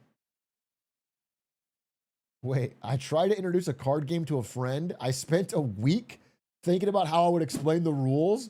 When I got to the explaining part, everything just went out the window. I still had fun, but that's only because the friend was a chiller.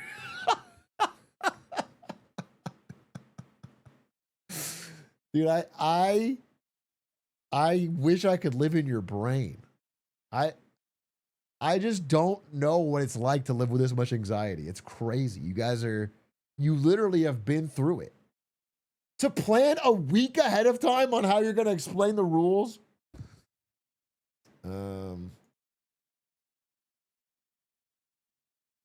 Anyway, W friend.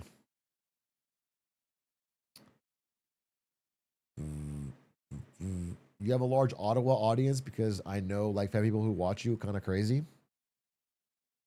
I'm trying to slowly but surely convert Canadians into my audience so I can make Canada a home place for basketball instead of hockey. It's all part of my plan.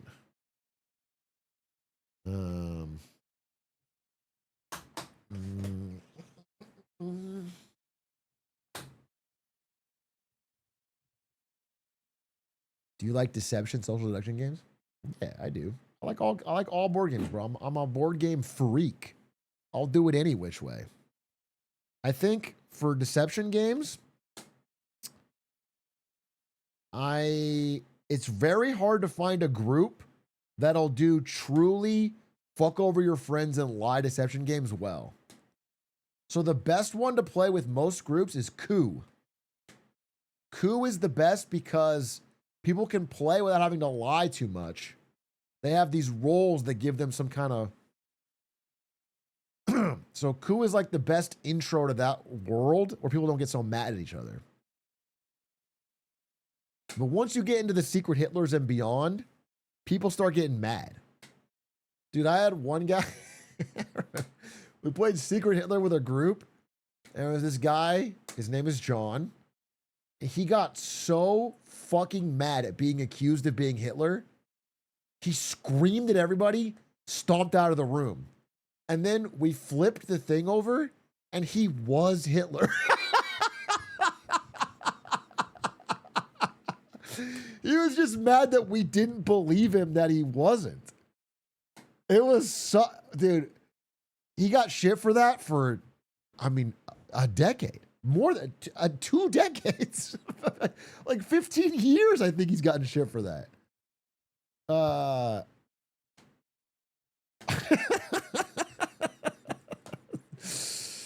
That is crazy. That is crazy. You get angry when the outcome is what you expected. Exactly. He was legitimately angry because he thought people would believe his story.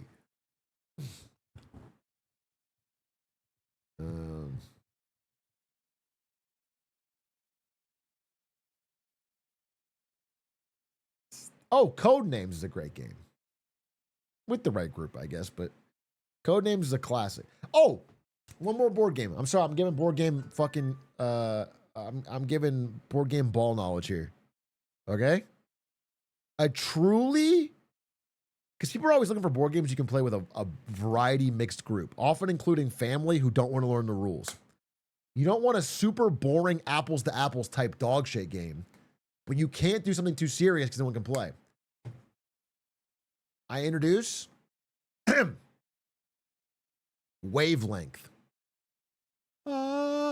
Wavelength is the GOAT all group game. It is suitable for everyone. It's very fun. It's very, very easy to teach without being boring.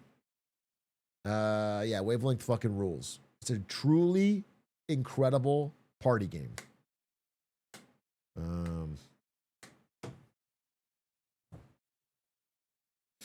I always see it on TikTok, #ad. I should get paid, bro. They should pay me. This is a great, I'm doing a great ad right now.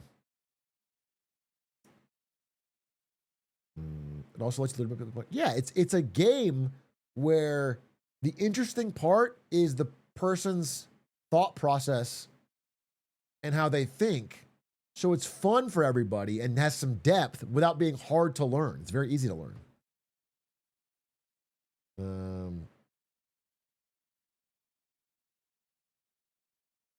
Oh, one more great game. Sorry, last one. This one's truly great. It's called Crypto Zoo.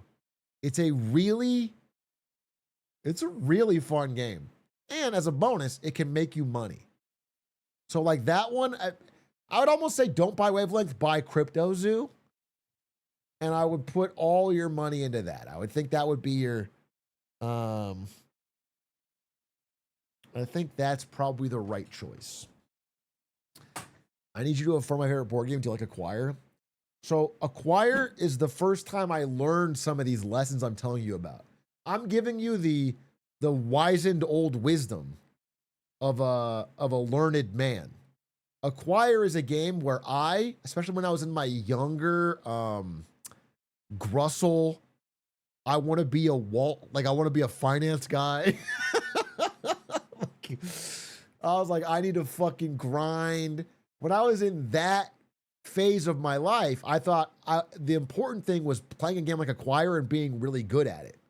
And it turns out that's very off-putting to everybody else. It turns out busting out a game like Acquire that you've practiced and you're good at and everyone else loses is not fun. You're not a good guy. And you have to learn that.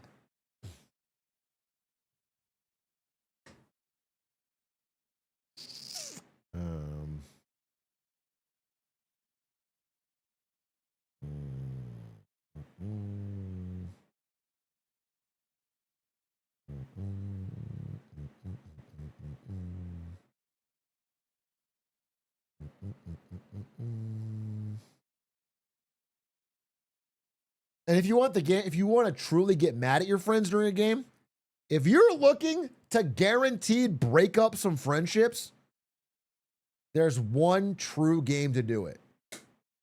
And it'll only work with fellow nerds. You and fellow nerds will fight. And that is diplomacy. The game Diplomacy is designed. Oh, did we F? Am I gone? Are we back? We're back. I'm sorry. The game is Diplomacy. Settlers of Kansas. No, it's Diplomacy. If you have a group of fellow nerds and you want to actually get in a fight and you want people to not like each other, you should play the game Diplomacy. Because normal, well-adjusted people won't even play it, and the people that do play it will get on each other's fucking nerves.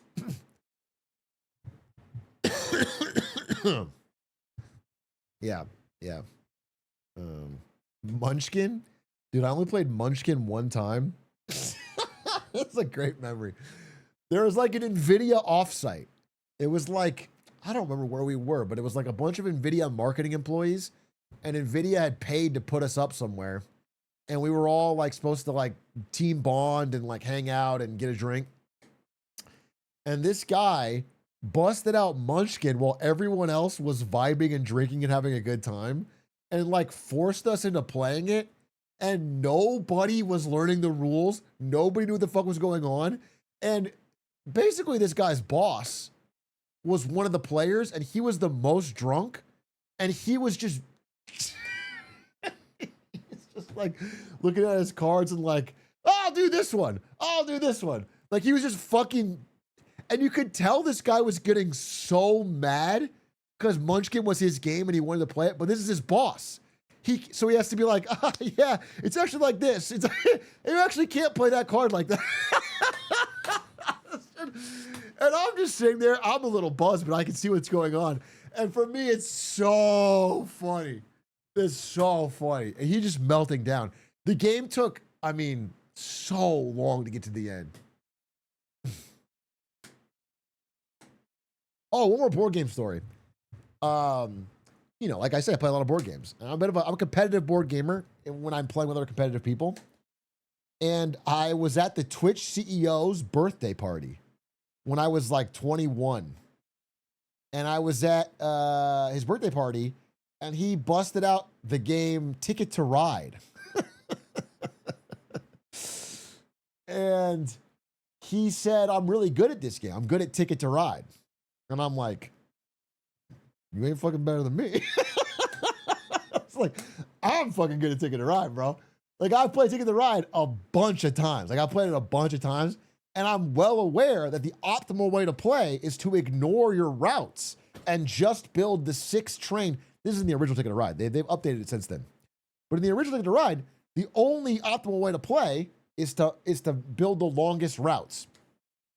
You just hoard cards and build the longest routes. You try to monopolize the long routes. You're not actually playing the real game with the cards and the chaining two things apart. You just maximize your points per train and try to end the game fast. Okay? It's not a very fun way to play. It's kind of like against the spirit of the game, but it does work. It is the best way to play it. It's the best meta. And so, you know, he's talking a big game about how good he is. And I'm like, I'll impress the CEO by beating his ass with this strategy. And so I did do this. I did hoard the cards. And then every time anyone was like trying to go for a 6th route, I just grabbed it. You know, you have some rainbows or whatever, you steal. And so I crushed the game. And also the game ends pretty fast because this strategy is basically a rush. Like, it just grabs the routes, the points hit, it ends. You run out of train cars. Rule 1 of the 50 Laws of Power is never outshine the master. He was legitimately mad at me. Like, he couldn't show it because he's the CEO and it's a party. But he legitimately treated me worse after this moment. No, it's not Dan Clancy. It's the CEO before him, Emmett Shear. He legitimately treated me worse after that moment. Yeah, I mogged him at Ticket to Ride in front of everybody, and I kind of celebrated too. You know, I'm like 21, bro, and I have a drink in me, and I'm like, ooh, got you, yes sir. You know, I'm like popping off a little bit, and he's like doing this forced grimace smile. I remember it so vividly, and then he definitely treated me worse. I think specifically, I'm not even kidding. It all blurs together. But there was a moment, we had this very successful show called Twitch Weekly. We were getting 10K concurrence just covering what was going on Twitch, and we shut up in the Twitch studios. And like, I think after this birthday, there was like an email going around being like, from the CEO, like, is this really a worthwhile use of our costs to be shooting, to be shooting a studio in office? And like, do we need, like, and it's like, that's so, what an interesting, we kept it going, thank God. But,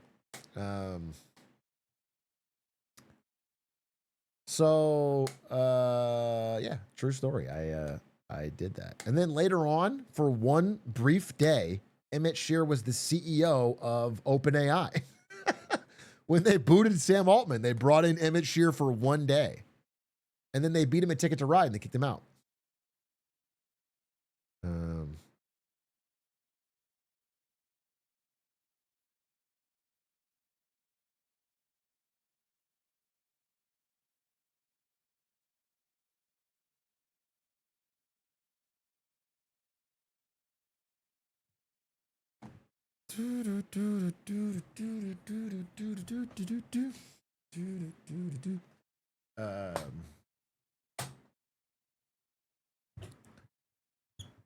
Imagine trying to crater your only positive project because some kid beat you at a board game. Okay, first of all, it wasn't our only positive project. But second of all, your lesson, as any of you enter the corporate world, is that everywhere is like that. People's personal egos and frustrations and all determines their decision making way more than fucking dollars and cents, bro. Everyone got an ego, and everyone's that's being right is almost always at best half the battle. You got to learn how to play the game. Did Atrioc create the Frames Make Games slogan? It's Frames Win Games. And yes, I did create it. Frames Win Games. And they still use it today. It's still the slogan.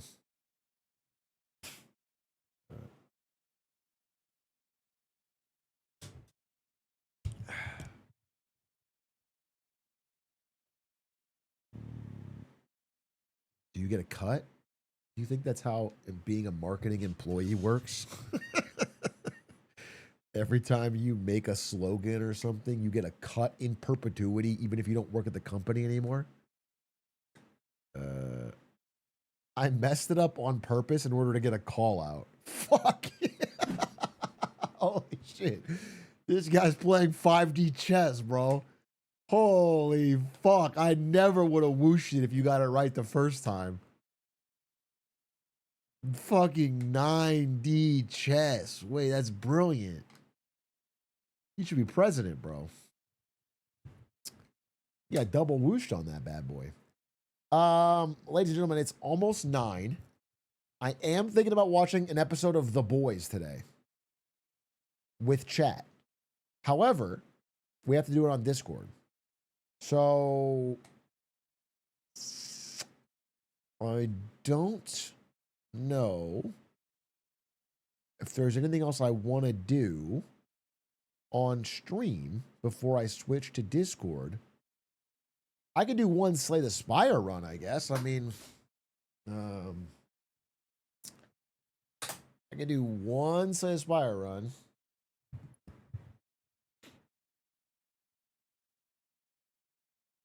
By the way, for Slay the Spire, I guess it's interesting.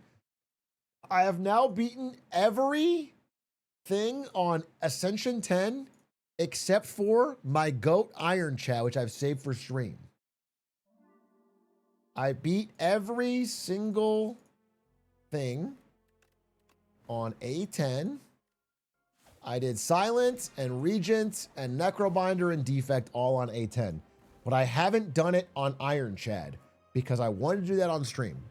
So I will do one run with Iron Chad A10 to see if we can finally put to rest this endless grind. Which was hardest? Regent was my favorite, but also the hardest. It became easier once I realized how to get past Act 1, but Regent is by far the weakest in Act 1 of all 5, and it's actually not really close. It's the maybe Ironclad, but that has a heal. Regent's definitely the weakest. So once you figure out like you have to take some fucking bad cards to get through Act 1, and then you get really strong. Regent got easier, but I have more losses on this than anything else. Let's try it. Let's fucking go. Main branch got updated to be the same. I'm still on beta, so it should be fine. Let's just do one run, and then we're going to watch The Boys, I think. Nutritious Oyster, Lost Coffer, and Cursed Pearl. We are near a shop, near-ish. Hi, chat. Start off with one of these. Smiley face. Let's see what our plan is. I think I don't want greed in my deck. I will probably take the Oyster. And we'll just play it by ear. Let's go this way. I like to hit a fucking fire camp right after the elite. We're on episode 1 of The Boys. We're starting tonight. Boom, boom, boom. That's what they used to call you in high school? What did they call you in high school? The Shrinker Beetle? That's not a good sign. 8 damage. No. Okay. Episode 1 of the new season or episode 1 of the show? Episode 1 of the new season. 4, 8, 12. 4, 8, 12. Let's just take a big fat bludgeon. Boom. Okay, we'll do a fat deck. The Ludwig deck, I guess.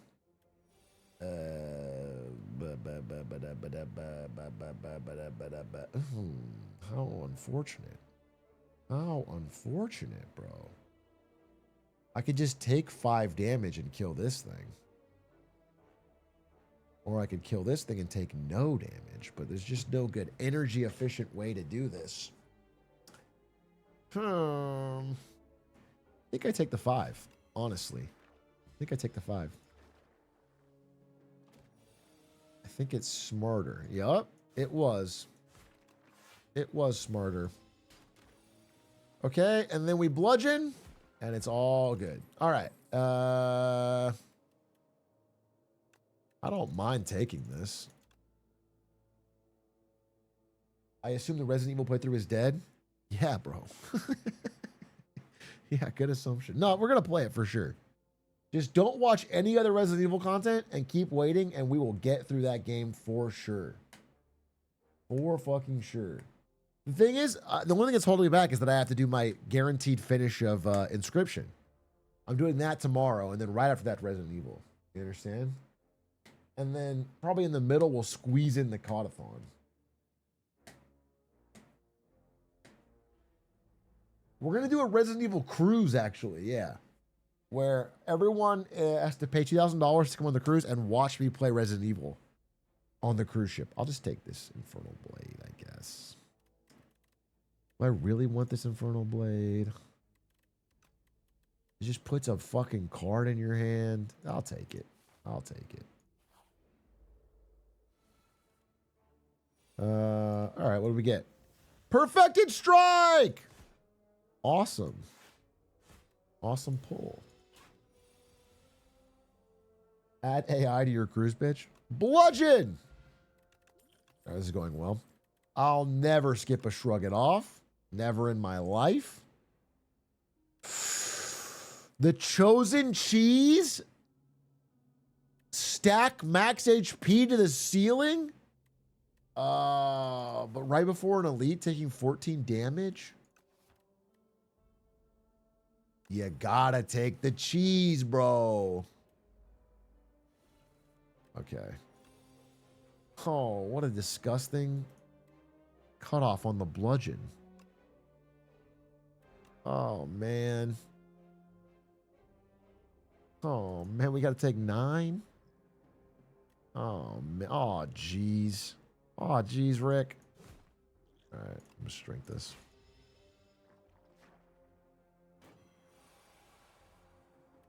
Okay, strike that. Do one of these. Rampage, defend. Oh, you're taking so much damage. Bash, strike? Oh, jeez. Atrioc, have you ever considered enchitifying your content to grow more on YouTube? Ask Adish, bro. Stomp, feel no pain, and havoc. I don't have any AoE yet. But I also hate this card. I think it's like so bad a lot of the time. I don't have any exhaust. I don't want any of these cards. Elite! Please God. Oh, that's a good one. Oh no, dude. Oh no. All right. Bash. Strike. Wait, I'm gonna take some fucking. I might not live. Wait, I might not live. Uh-oh. I have to just wail him down. Uh-oh. Oh, I'm just dead. Oh, wait, that's actually such a fucking massive hit. Wow, that was like the best card I could have gotten. Holy fuck. What a massive, massive streamer luck hit. Let's fucking go. There's someone up there watching, dude. I'll take I really need an AoE. Like, I'm gonna fight the big guy. I don't know what he's called, but I'm gonna need AoE for that. What does AoE mean? Area of effect, like an attack that hits multiple enemies. Like, the best would be maybe a whirlwind or something, but breakthrough's probably fine. I think I have to take it. Fuck it. We'll get it. We'll get it somewhere else. Do I rest here? Well, dude, this guy's the boss? Oh shit. I need like something. Oh, brother. Oh, brother, dude. I'm kind of in trouble. I'm kind of in trouble. I need to start upgrading my cards. But I have to rest for now. Okay, I hit a shot. Rupture. Oh, Howl from Beyond. Interesting. AoE.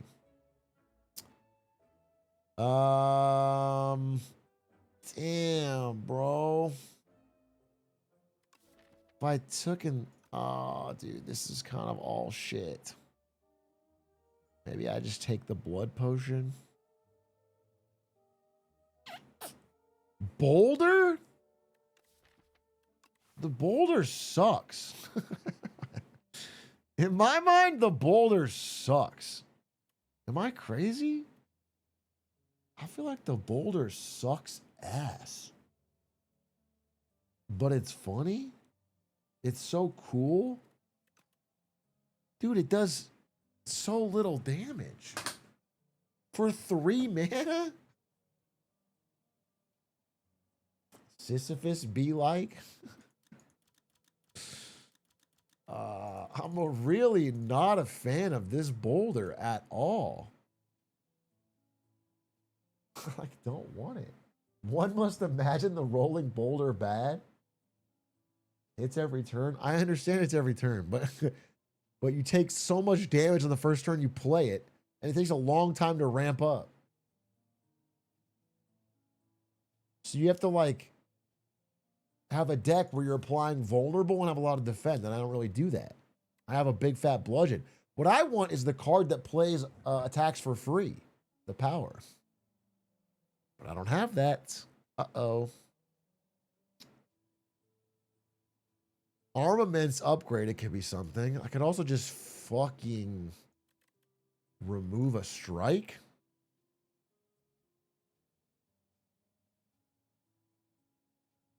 This is tough. This is tough. This is tough. Get extra energy. I think I low-key take the blood potion and I remove a card. That's what I think is the smart play. And that way I can afford. Interesting. That'd be really good with the boulder. Do I dare try to fight 3 elites? Am I fucking crazy like that? No, I fight 2, right? I try to get 1 more fire. Do I dare try to fight 3? Do it or soft. So I already fought 1 elite, which was the statue. Then there's frog guy with little frog worm guy. I can't fight that guy. That guy will fuck me up with my current deck. I don't have any AoE. Then there's Bird. Birdonis. That guy I can kind of fight.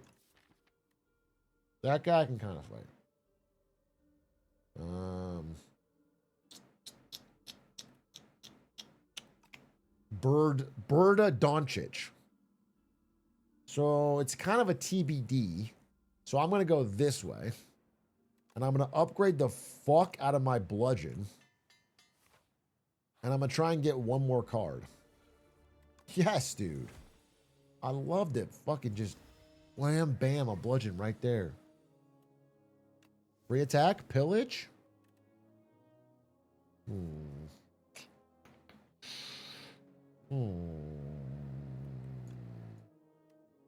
I guess I could shrug it off, pillage, pommel, and then kill that guy next turn.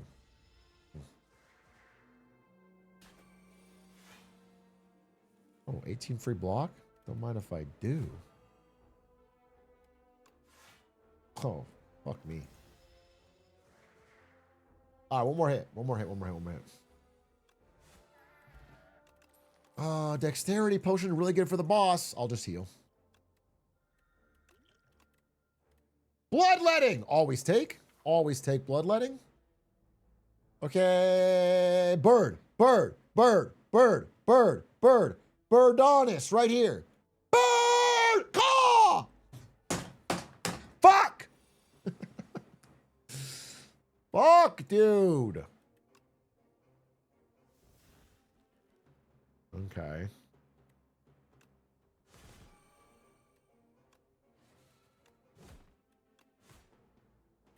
Okay. Not bad, honestly. Honestly, not bad. Actually, high-key good. It's usually this guy and this guy do 7 damage, and this guy make cards. You want to get rid of the cards, people? I'll start here.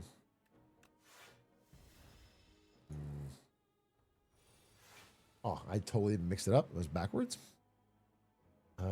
But this could be okay, actually. I think I toss this.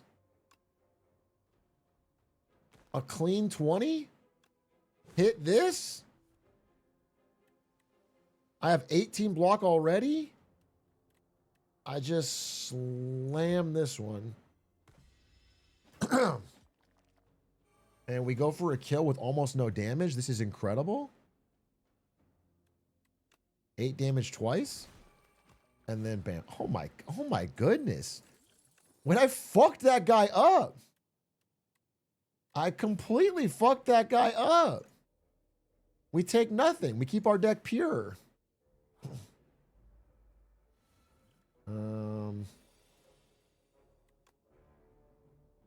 Okay. Nothing good here. I guess kill this guy first. Kind of a pain though. Kind of a pain. I'm actually really oh shit. Oh shit. Oh, poop. Oh, I should have hit this guy. Oh, I didn't plan to draw the bludgeon yet. Wait a minute. I mean, 9 really depends on what you draw here, but it's so risky. It's so risky. 9? I mean, that's just 15, so you can't do that. I think I just have to bludgeon this and take fucking 16. Or I hit this? No, it's just, that's not good. Oh! What could I draw? Nothing would be good. It would have to be something good from this. It's too risky. Bug it. There's really only one right answer. Bash. Strike. Hey, Cal from Cali, thanks for liking the Hitman content. Thanks for the raid. Appreciate it. Kind of you. I'm taking big fucking damage, but we finish it off. Not so bad. Not so bad. Not so bad. Wait, this is an incredible card. I'll get rid of this and I'll take this. That's for the boss. Stampede! Yes! Yes! Cinema! Wait, we have a deck. We have a deck. We have expensive cards plus Stampede. We just need more of this. Okay, that's a fucking card to get. Stampede. We go for bludgeons and perfected strikes and shit and Stampede. Yeah. That is what we do. Pommel Strike is from the deck. It might be worth to take this. I mean, I have a lot of HP, but I want to upgrade. Oh, so risky. Come on! That's what I'm talking about, baby. That's what I'm fucking talking about. Yes, sir. Upgrade Stampede. Upgrade Stampede. I have to upgrade this eventually, but is it good for the boss to upgrade it? Or do we try to upgrade? I think we kind of want to do this. Or Pommel Strike. Huh. You want to upgrade the expensive cards.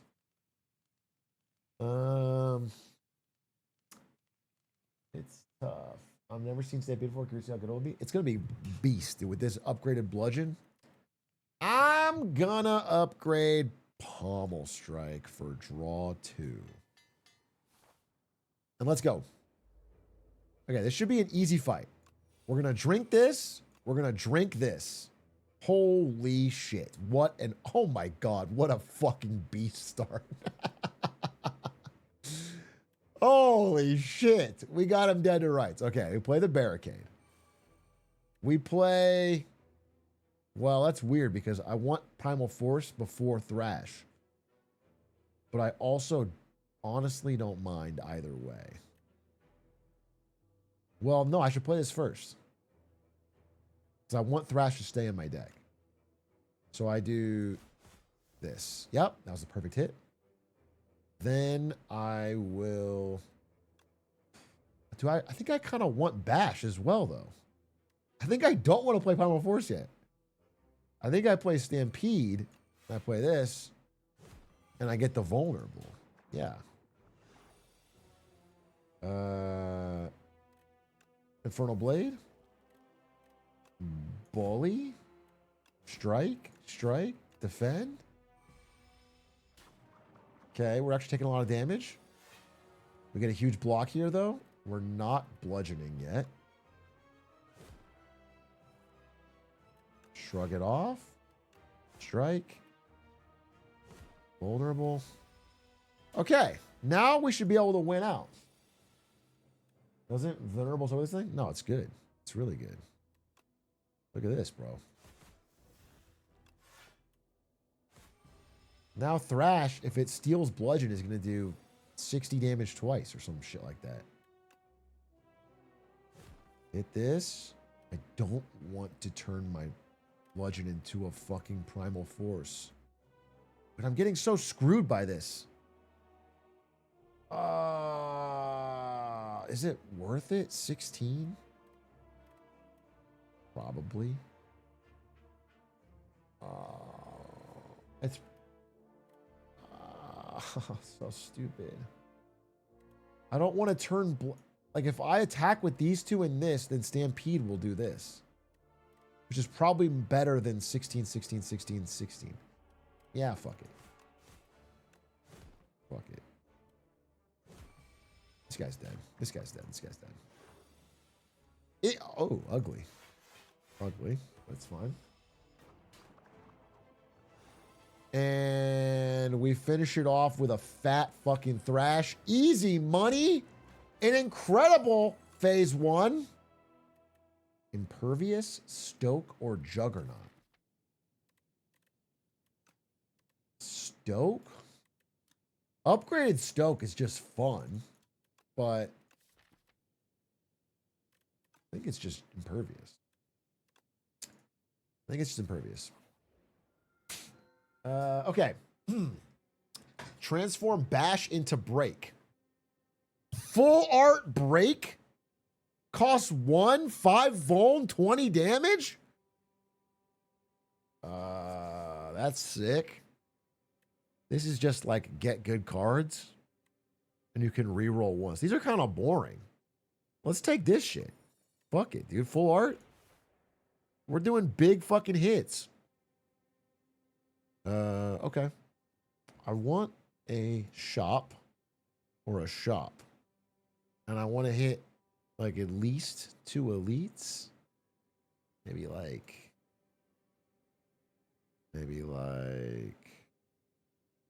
this.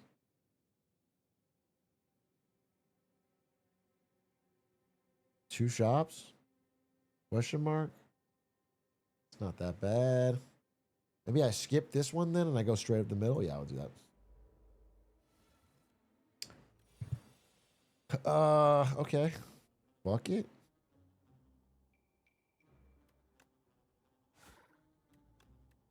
Fuck it. Going off the red line? Yeah. You're right. I am fucking crazy like that. 42 damage? No, we want vulnerable because he's going to turn into armor. I have to beat him. Oh! 10 vul?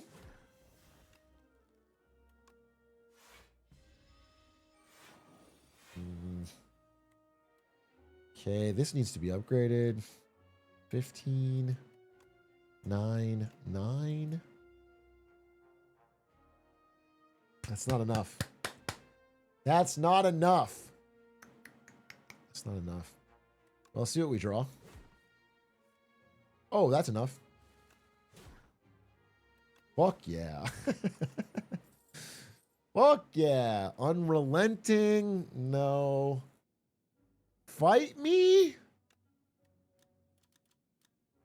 Fight me? Get 4 strength? It's not bad for a free Stampede card. Fight me and Break kind of go together pretty well. Headbutt and Stampede? How does Headbutt and Stampede? Actually, yeah, I could see. Wait, no, I don't see how Headbutt is any good with Stampede. Just getting back a bludgeon and yeah. Okay, I get it, actually. Just play a free bludgeon, get back a free bludgeon, keep putting bludgeon in your hand. Yeah. That sounds pretty good. Give Captain's Wheel, get 2 random relics. I would rather give all of my chatters lives than a Captain's Wheel. This is a great relic. There's no fucking way I would give away the Captain's Wheel. The Captain's Wheel is a truly legendary relic. I feel like if I was a chatter, I would be honored to give away my life to allow the streamer to keep the Captain's Wheel. However, 100 gold for a random relic is pretty good. And a potion for a random relic is even better. No, I'll just do 100 gold. Or a Calcum. That's a fair trade. Go here. Oh my God, a bowler hat. We're going to be in the money. I would give up all your hair for the captain's wheel. That feels like you're not offering much. Feels like you're not taking this seriously. All right, we'll strike this guy first. Oh, I got an extra energy. Oh, nice. Okay, this should be fine. This should be fine. This should be fine. Ooh, kind of ugly. Kind of ugly. I need to upgrade this. I need to upgrade this bad. But we'll do this.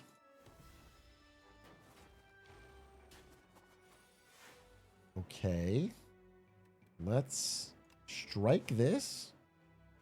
Pommel strike this.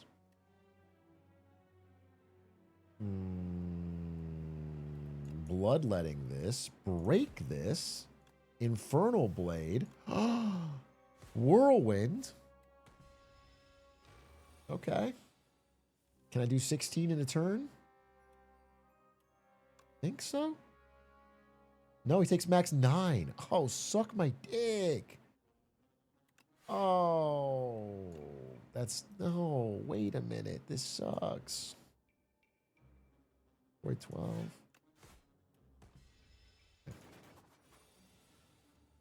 Boom. All right, we're fine. We're fine. We're fine. Another bloodletting? Another pommel strike? No, I don't need any of this shit. My deck's kind of high-key solid right now. It's not good, but it's solid. I only want to take good cards. Oh, no! Oh, I hate this fucking guy. Oh, I hate this guy. Oh, I hate this guy. Oh, this is so bad. I got such a bad start, too. Oh, this is so bad.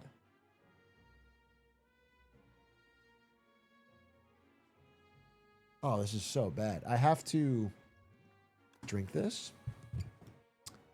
I have to open with a shrug. Stampede.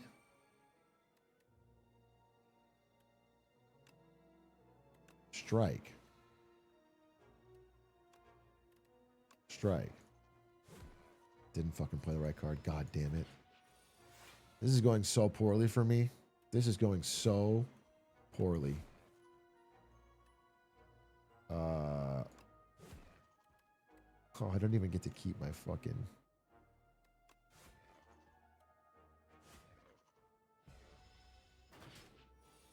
I mean, it's okay. Bludgeon? All right, thank God. Thank God for the fucking upgraded bludgeon.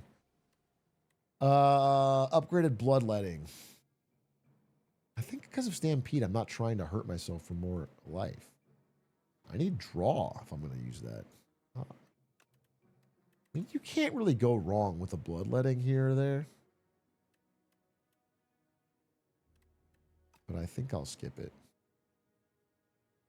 Drum of Battle's terrible. It's terrible, terrible, terrible.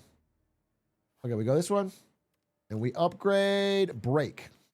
And we do... oh, we have to upgrade this. Oh, I want to upgrade Break, though. 7 Volm? Upgrade Stampede, though. It's too hard to get out at 2 energy. Okay. Okay. Infernal Blade. Bloodletting. Shrug it off.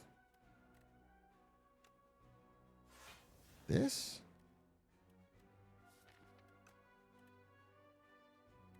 I mean, I guess I don't really want to hit this guy for 2 times. I'm just going to get I'm just going to get screwed here. I want to drink this card. There it is. Got the worst fucking one in the world. God damn it. Okay. Oh, brother. Oh, brother. Okay. Oh, my goodness. This is bad. This is bad. This is bad, dude. I'm gonna lose. I've played it wrong, and I'm getting a handful with dazed, and it's about to just. I'm gonna get so much fucking damage. I need a break. Okay. Can I? There's no bludgeon, huh? Oh, killed. Hits 9 times. Hits 9 times.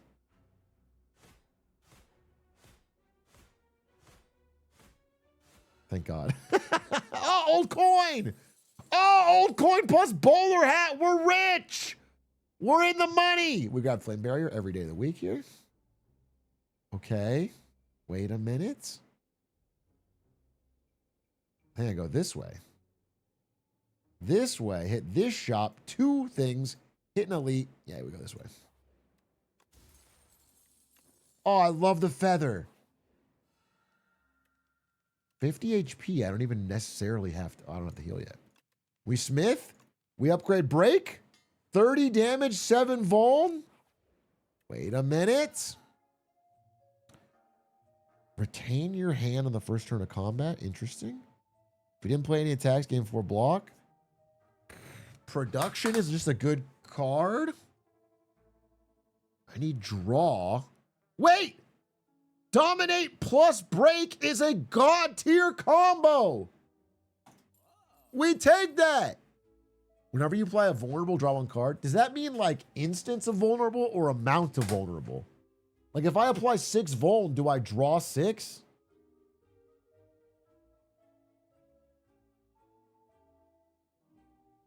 Instance, not amount. Okay, I see. Not as good then. Not as good. Not as good. That would just be 1 card that draws me extra. Not really worth it. Actually, this would also draw. Not crazy, honestly, to take and then get more vuln.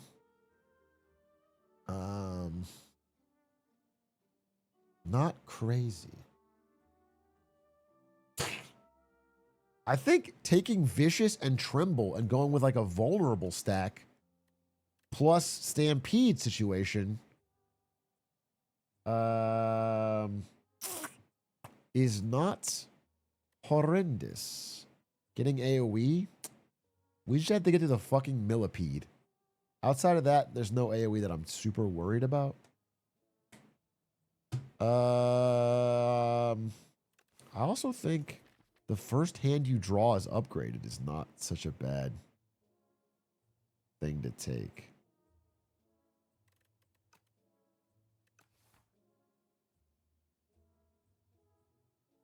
I mean, this card sucks. I think I'm going to do it. I'm going to take Tremble and this, and I'm going to remove a strike.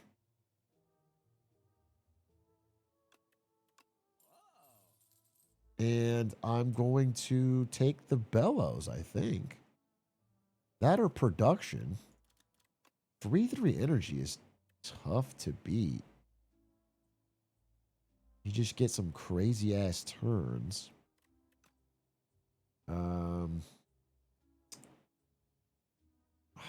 Another shop coming up? No, I don't.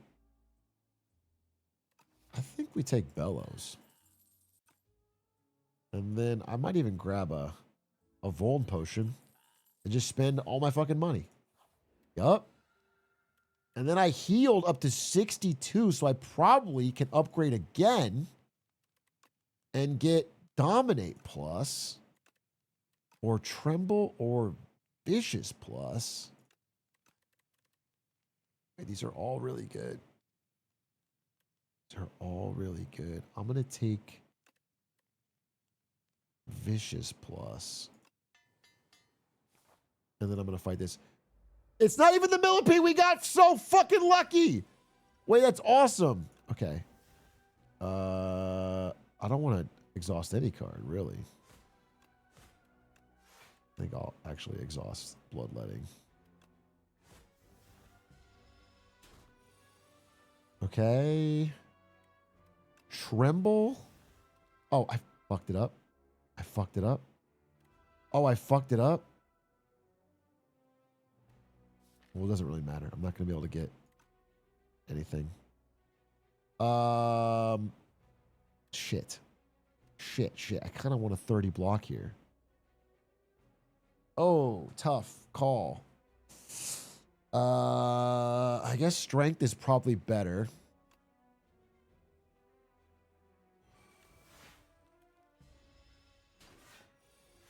Yikes. Okay, wait, this is fine. We have 18. We simply... Oof. Oof, oof, oof, oof, oof. We have to play Stampede. Just have to get it out of the way.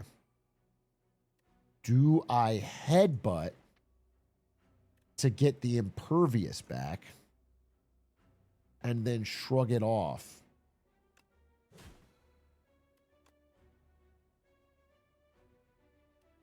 And then no, I don't want to shrug it off. I want to flame barrier and play this. Take no damage. Okay. Hit him with a break. Hit him with a pommel. Hit him with a strike, and they're dead. Okay. Whoa, heal 10 HP? Heal 30. Wait, this is kind of a... You gotta squeeze that in at some point. I've never seen this card. This is new. I gotta take that. That's a lot of HP. You can squeeze that in, bro. Okay.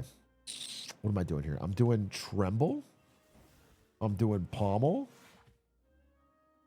I'm doing Bloodletting. Doing Headbutt.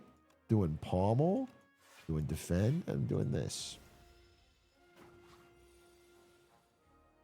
I'm going to take Vicious out of the game. I'm going to Pommel.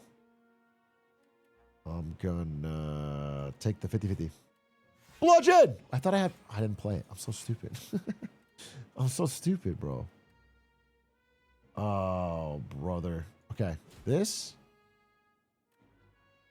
Oof. Do we squeeze this in?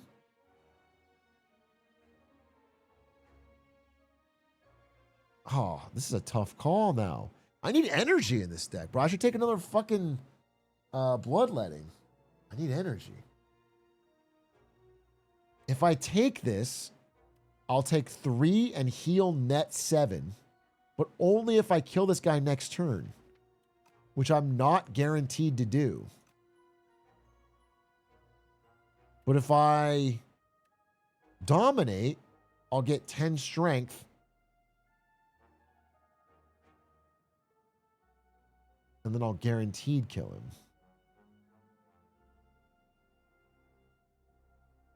I think I'll take it. And we just pray.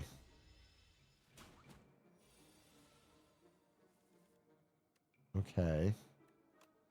That's 45.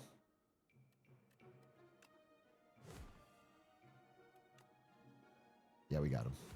Easy. Easy, it worked out. Expect to fight. Expect to fight is energy. Do I ever have that many attacks in hand?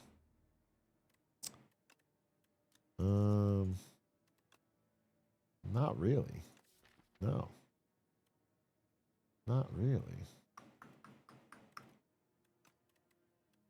No, this deck's pretty strong. This deck is pretty strong. High key. I just really need energy. I need like an energy artifact from the guy at the end. Who's the final boss here? Oh, this diva. Do we squeeze in like a blood wall? Nah. Actually, blood wall's pretty good.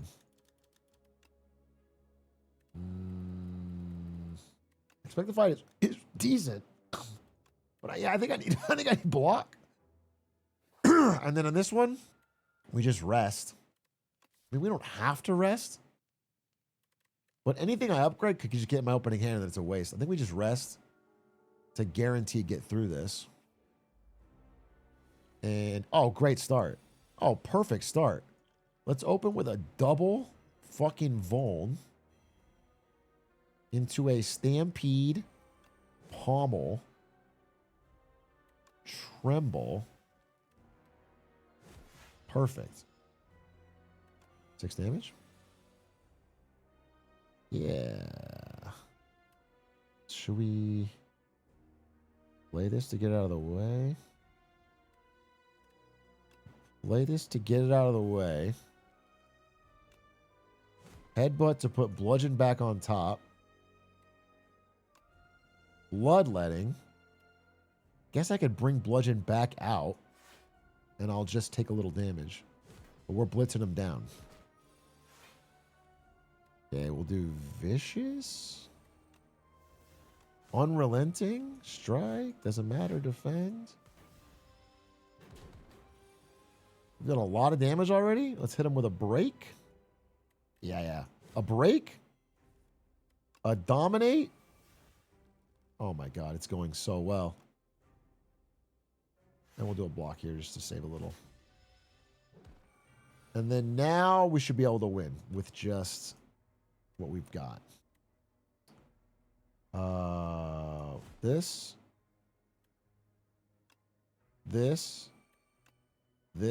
Yeah, easy. Easy. Fucking strong ass deck. Wait a minute. We're cooking. This could be the run, bro. And we're rich. Crimson Mantle is just flat good. Conflagration is decent. If for AoE, but I feel like AoEs, I'm already over the hard part. Aggression. Wait, isn't aggression kind of beast with Stampede? You're just always putting an upgraded fucking extra attack in your hand. I feel like aggression is the Act 3 enemies have lots of AoE needs. I can't think of any that's like super devastating. What am I missing? There's like the robots. There's the... I can't think of anything that's like...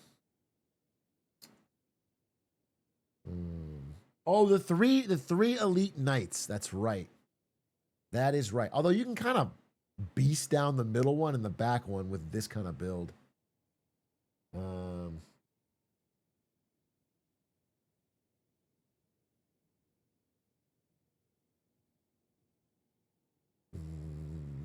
The books are annoying. Yeah, you're right. You're right. You could squeeze in a conflagration here and it wouldn't be too bad. I don't know. I don't know.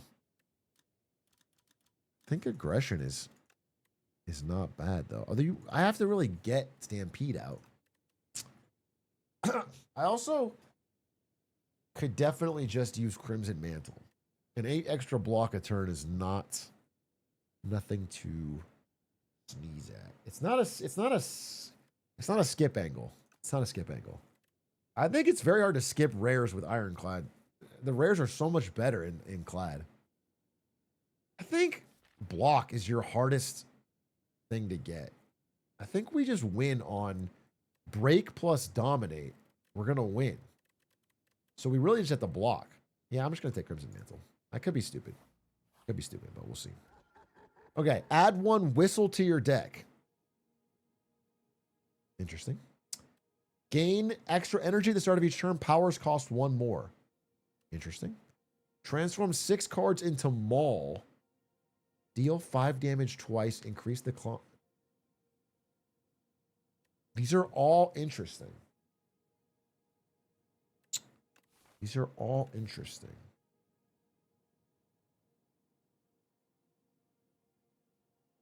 It could be Maul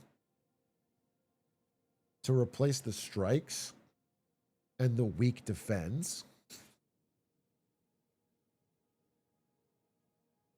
It could be Maul. I think the actual best one is Spiked Gauntlets because I'm only playing 3 powers. I'm only paying 3 powers. Only one of them is really vital. The extra energy would go dumb. I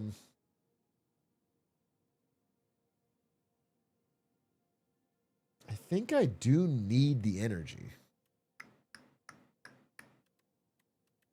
Everything else don't matter as much as energy. Yeah, I'm gonna go ahead and take Spiked Gauntlet. Oh man, you know what'd be fun though is to play Maul. But the problem is I'm still low on energy and I'm still not really good on draw. Yeah, I have to take Spike Gauntlets. I want to actually win this run, so that's important. Plus, I have great HP. Like everything is kind of set up. I just need to be somewhat smart.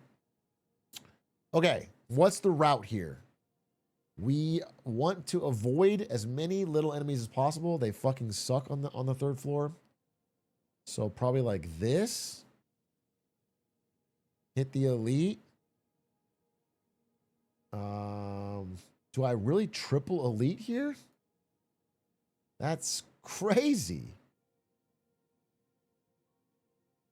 I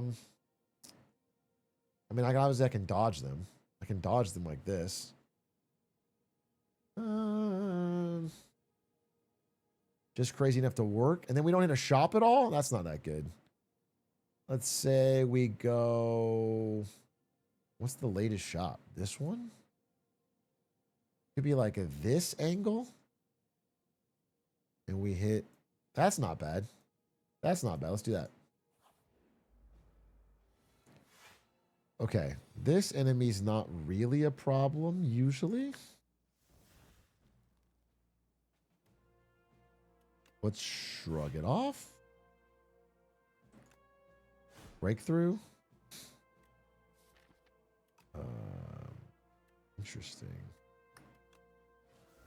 Play this to go full HP.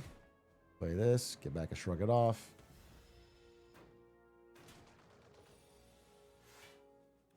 Oh, it does feel so gross having expensive power, though. I do see how that's a problem. 4x5. Grab one of these. Oof. So good against that guy. But I think I just finish off this dude. Yeah. Oh, perfect. Perfect. We are fine. We are set. And now from here, we should win no problemo. Break. Oh, easy. Oh! That's awesome. Dude, but they're all double cost. Honestly, fucking lame. I'm going to take it. I'm going to take it anyway. But I actually feel like I've made the wrong choice now. Now that I have two, it's like I wish I took the malls. I wish I took the mall. I wish I didn't have the Crimson Mantle. 2 Stampedes plus Mauls would have gone crazy. Because then I just never play attacks with my...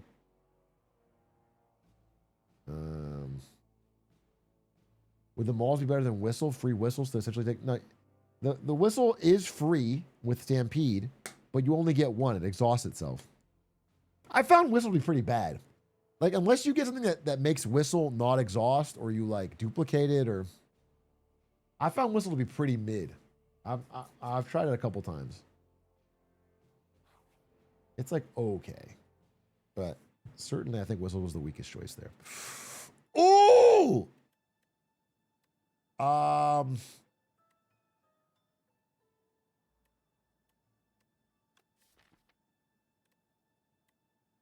This is so luck dependent. I could do 300 damage. I'll do 150. But I could lose this too. This is so luck dependent, bro. Okay. Double Stampede. Oh my god, I have 2 turns left. 2 turns left. Wait, I'm gonna lose! I just got so unlucky!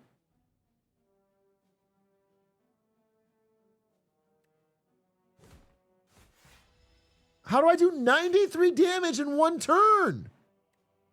Oh, bro. Oh, bro. Save scum? It doesn't matter. I'll still be in the fight. At least heal? What do you mean at least heal? It's going to kill me. It just kills you.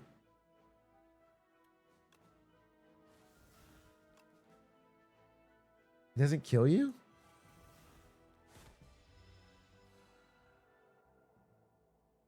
Oh, humiliation has been administered. Oh, I just got a free heal. Easy clap. Easy clap. Easy clap. I thought the dummy kills you if you don't get it. Oh, no worries then. Thanks for the free rest site, idiot.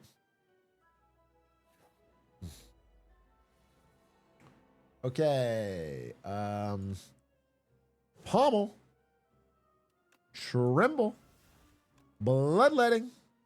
Shrug it off. Yeah. Oh my god, hit like a truck.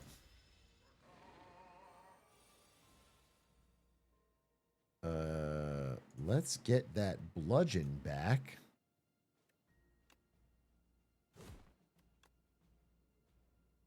Let's... Oh, I should have done that in another order, but it's fine.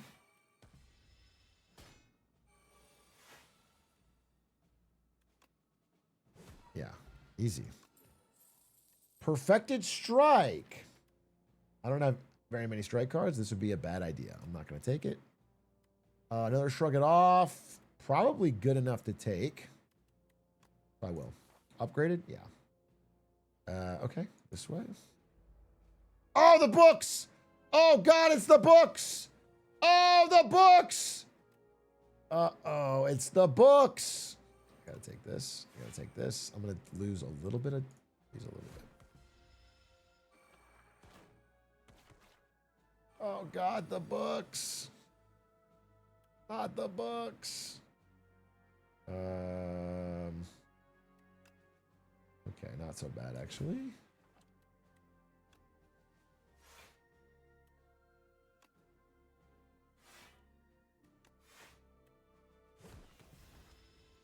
Not bad at all, actually. You were saying you have to have AoE or the books are fucking destroy you.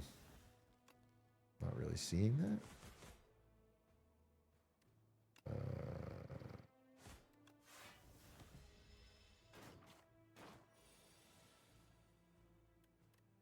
Wow, these are really gross. These are really fucking gross. Rumble? Headbutt?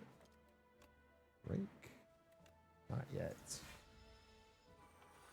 Okay, and then we hit him with a break. This is looking good. What a great block card.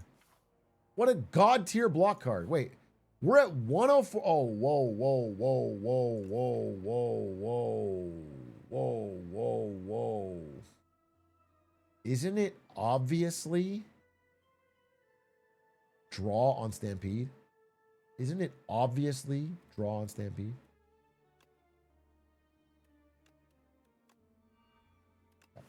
It is, because you want to have some attack cards to play with Stampede. Wrong one? What do you mean wrong one? They're both upgraded. What's the fucking difference? 2 energy. I'll play this. And I'll play this. And we'll get the freebie.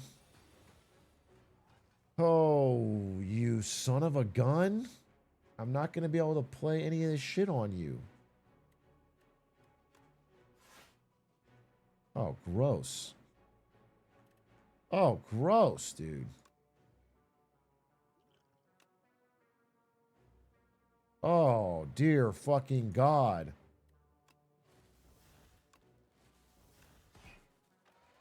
I just get out of the deck. This is not looking so good, actually.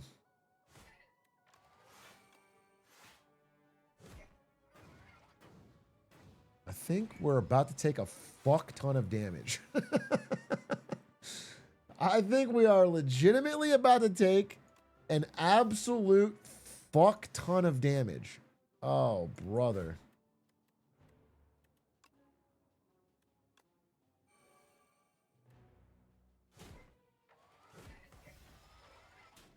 Ow! Wait, this is starting to go extremely poorly.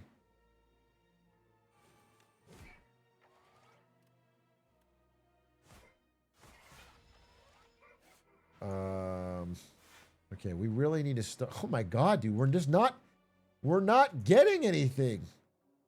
I have these extra fucking headbutts.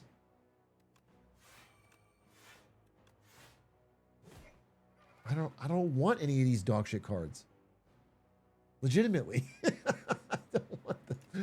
I don't want them. I want my bludgeons. Oh, this guy's gonna hit for 50. Oh, fuck me, dude. This is so bad. Uh-oh.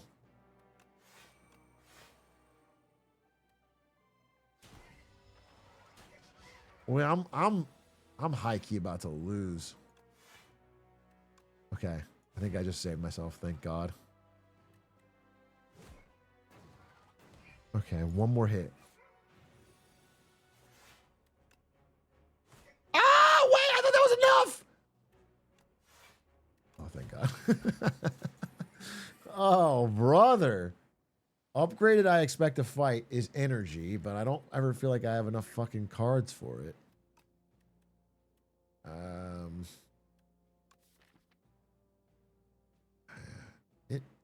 You only have to have 2 attacks for it to be net gain.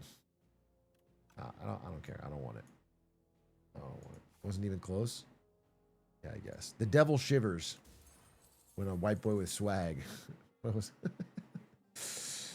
I might pivot off this elite, bro. I guess I got the heal there. Oh, the waffle? Wait, that's such a glorious waffle. Oh, I just take it. Except Bam Brace is also really good. Also Whetstone. I think it's got to be this waffle. That's like an 80 heal. It's just too good. I can't take an unupgraded. And then we'll grab a... Touch of Insanity could be good. Touch of Insanity or even an attack potion. We got a potion up for this next. I think I take Insanity potion, yeah. And I could fight this elite, but my deck is nearing where I want it to be. You know what I need is Battle Trance. That's what I need more than anything is Battle Trance. I almost want to fight these guys and try to get a Battle Trance. Yeah, I don't even want a rare card.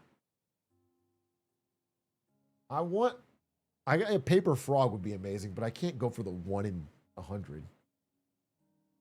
But a Battle Trance is realistically likely. This stuff, I don't know how it could be good. A relic, though? Bro, you guys are talking sweet. I'm going to fight the fucking disgusting elites, and they're going to do a 40th of my... No, they're going to do all my HP. I have to fight 2 bosses. But also, I avoid more fights going... fuck it. Fuck it. Great. I fight a bird anyway. Okay. This bird better give me Battle Trance. That's all I'm saying. This bird had better give me fucking Battle Trance. Okay.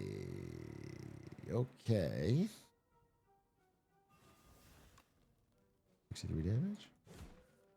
Ooh, this is not so good. Not so good.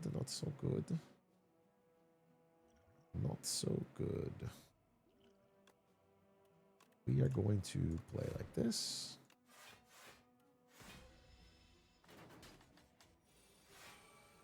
And just keep it safe.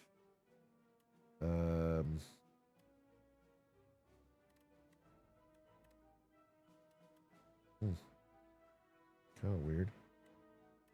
I guess this and this. Not bad.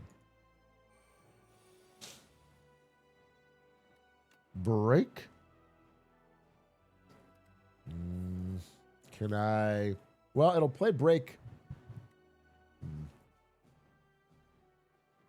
want to take so much damage. I'm being honest. This is not enough. Okay. We are going to do Blood Wall and this. Gonna bring back the bludgeon. The bird has landed. And we win. Okay. That's fine. Vuln Potion. Uppercut is really good. Another Dominate is really good.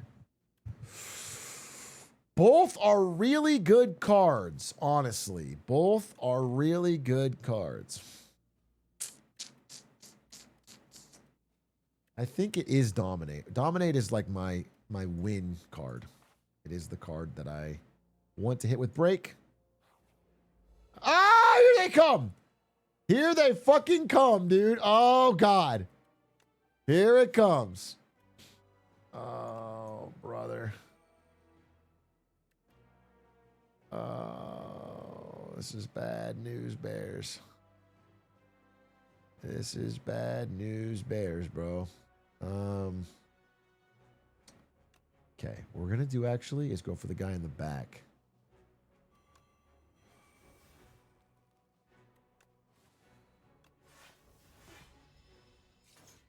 We're going to go for the guy in the back.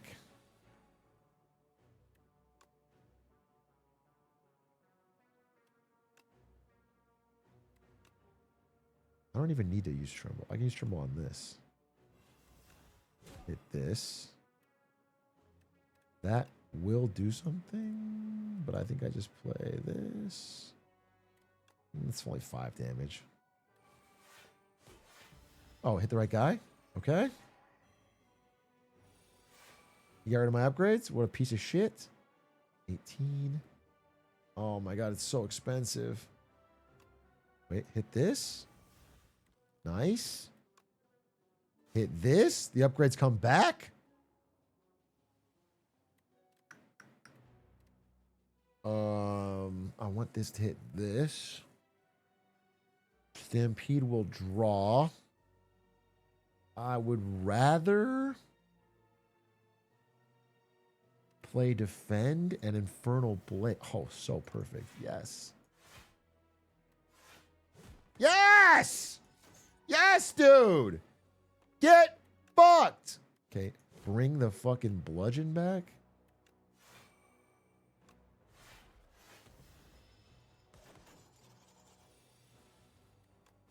Oh my God, that went really well. That went really well for that elite. Service today's decider. Okay. Oh, I hate this. Add doubt for 2 card rewards. Add doubt to transform 2 cards. I guess we transform 2 strikes. They suck. Yeah, I transform 2 strikes. I get something crazy. Here it goes. Boom! Fine. Yeah, better. better. Okay, the robots.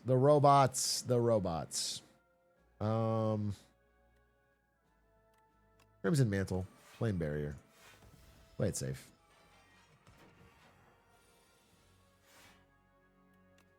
Stampede.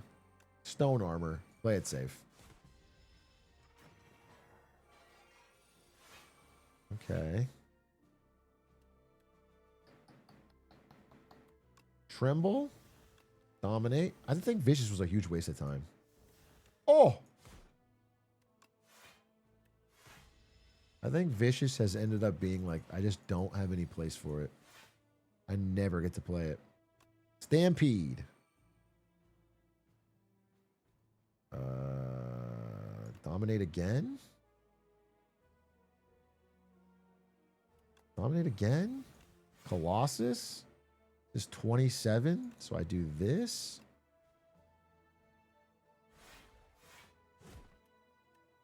What the fuck happened?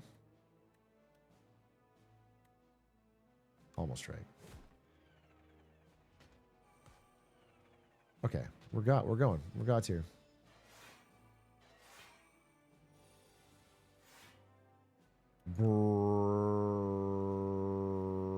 Break. Pommel. any attacks. I have to draw an attack. Draw an attack! Oh, perfect.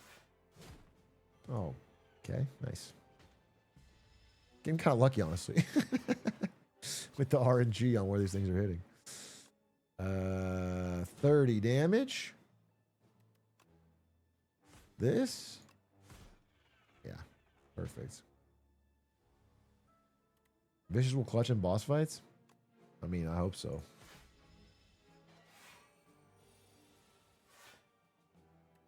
Pommel. Headbutt. Break. All right, we did it.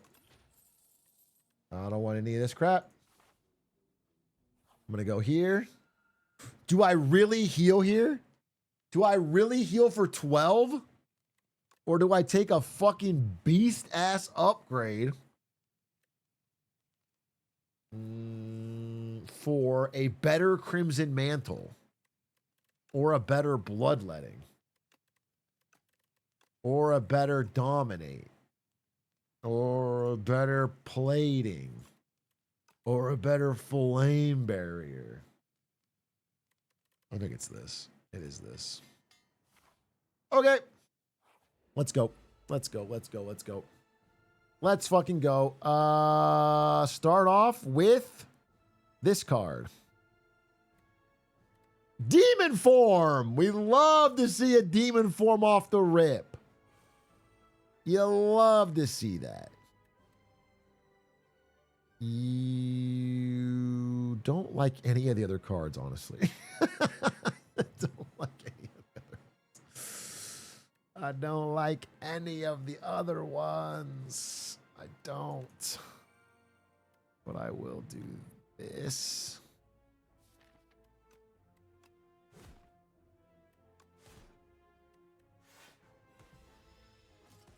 God, I get a free week from that son of a bitch. Okay. Tremble. Infernal Blade. It's terrible. That is terrible. This is a very ugly start, honestly. We are not getting our shit together. We have to play Stampede. We have to play Colossus, probably. Ugh, this is so bad. 12, 24, 36. It's got to be Colossus. Fucking. Okay. We're getting set up, though. We're getting set up. We haven't taken too much damage, and we are getting set up. Double Dominate? Ugh.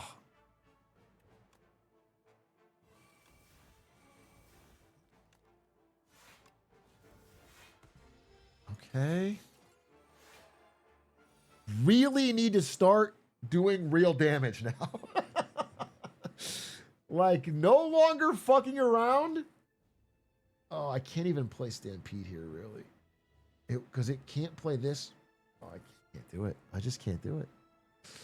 I have to do Pommel Strike.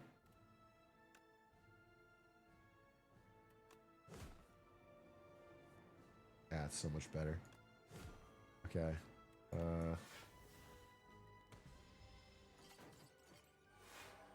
Just a bludgeon would be so nice here. 66 damage bludgeon. That's not enough. 66 plus 32. That's enough. Okay. We bring back the bludgeon. We bring it back. I don't even want to shrug it off because if I do, it'll play the strike. Yeah, okay. Ugly, ugly, ugly, ugly, ugly, ugly, ugly, ugly, ugly, ugly. Play the bludgeon! Thank you. Ow! Dude, I'm so screwed for this final fight. Wait, I'm so screwed. We're just not going to get there. We're not going to get there. Oh, fuck.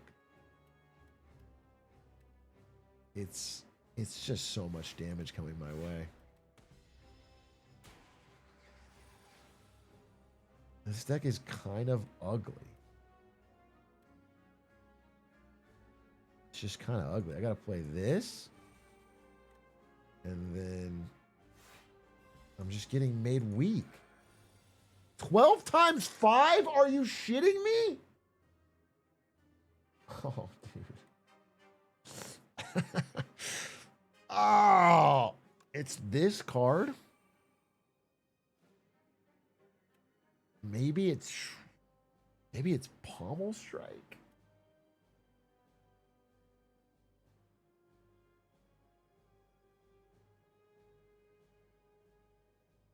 I can't break Shrug. They're both bound. I can only do one of these 3 cards. If I Pommel, I could draw. I mean, I could Headbutt. No. I could Headbutt, bring back Doubt, draw it, make sure I'm weak again. That's not a bad idea. I could... No, I mean, I literally have to break here because he's going to do 1,000,000 damage to me, but I have to kill him next turn or I'm super dead. This is only 6 more life saved. I have to do this, which is awful, but I have to do it. And I have to bring back break. Oh, brother. It's so Jover. It's never been more Jover. Okay, it's Colossus. And it's Terra Sunder. Oh, thank God. Oh, thank God, bro. Okay, wait. All I have to do is beat the final boss with 27 HP to my name. Easy. Easy, easy, easy. Not a problem at all. Never a problem. Here we go. Boom! Okay, we get 1 turn to play our powers. And that's the best time to not draw any powers. Fuck! I couldn't get lucky 1 time? With the fucking Stampedes? Okay. Here we go. We're going to Pommel.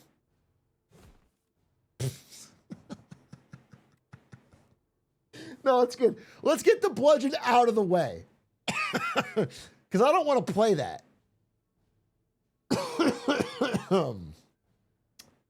That's horrible. All right, don't worry. This is going to be a draw card. Oh, Rampage. I love that. Dude, this is horrendous.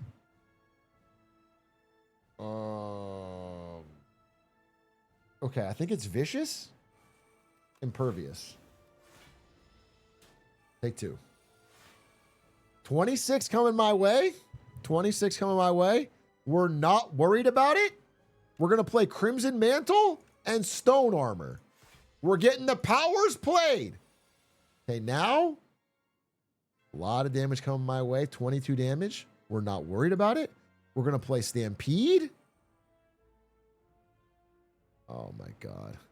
This is so bad. We're going to play Shrug It Off. I can maybe play Double Dominate. That's not even good. No, that's not even good. That's not even good. I could heal 10. Yeah, I'll just do this. Great. Incredible. Incredible stuff. Really super duper stuff. Okay, this is not bad. This is not bad because Colossus plus Break keeps me alive. Okay. Wait. Break Colossus Stampede is what it is. Break Colossus Stampede. Or this will play anyway. So it's actually Tremble Stampede Colossus. And then it'll play both. It's Tremble. Oh, but then it's going to fucking exhaust them. It's going to exhaust them both. So I'm just fucked. I have no more Break, no more Bludgeon. They're gone no matter what. Whatever. We'll make it work. So it's Tremble. Oh, I guess theoretically Bludgeon could not get picked up here, which would be better.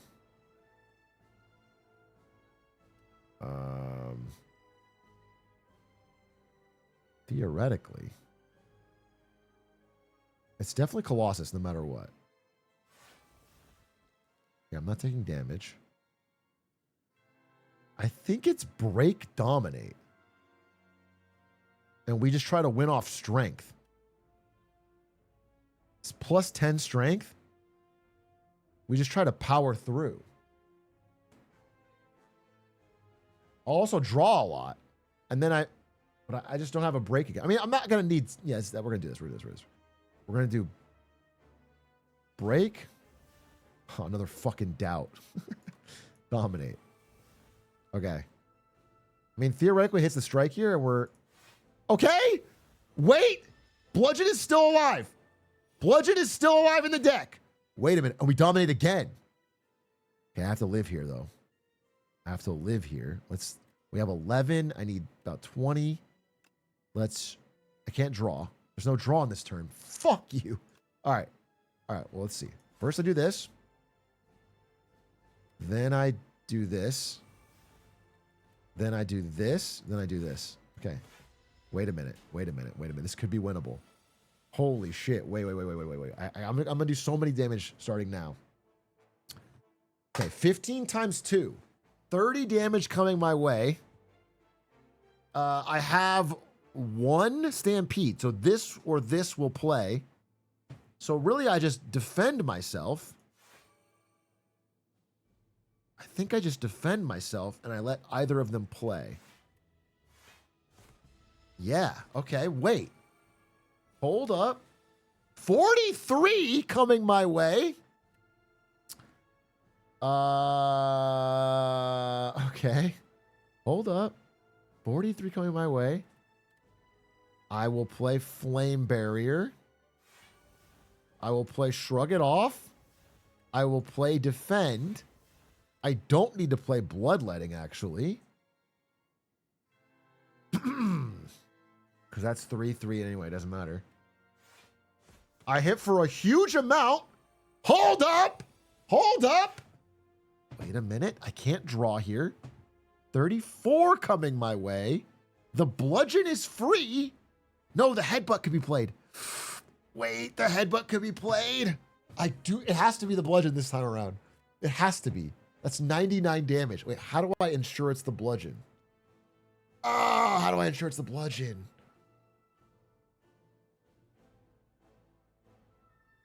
Oh, shit.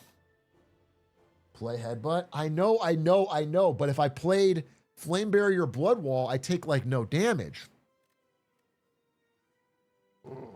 Okay, this is 17. 17, 3, it'll be 25. I barely survive. And then I'd play Headbutt to get Flame Barrier back, I guess? Headbutt, Bloodletting, Blood Wall, Stampede.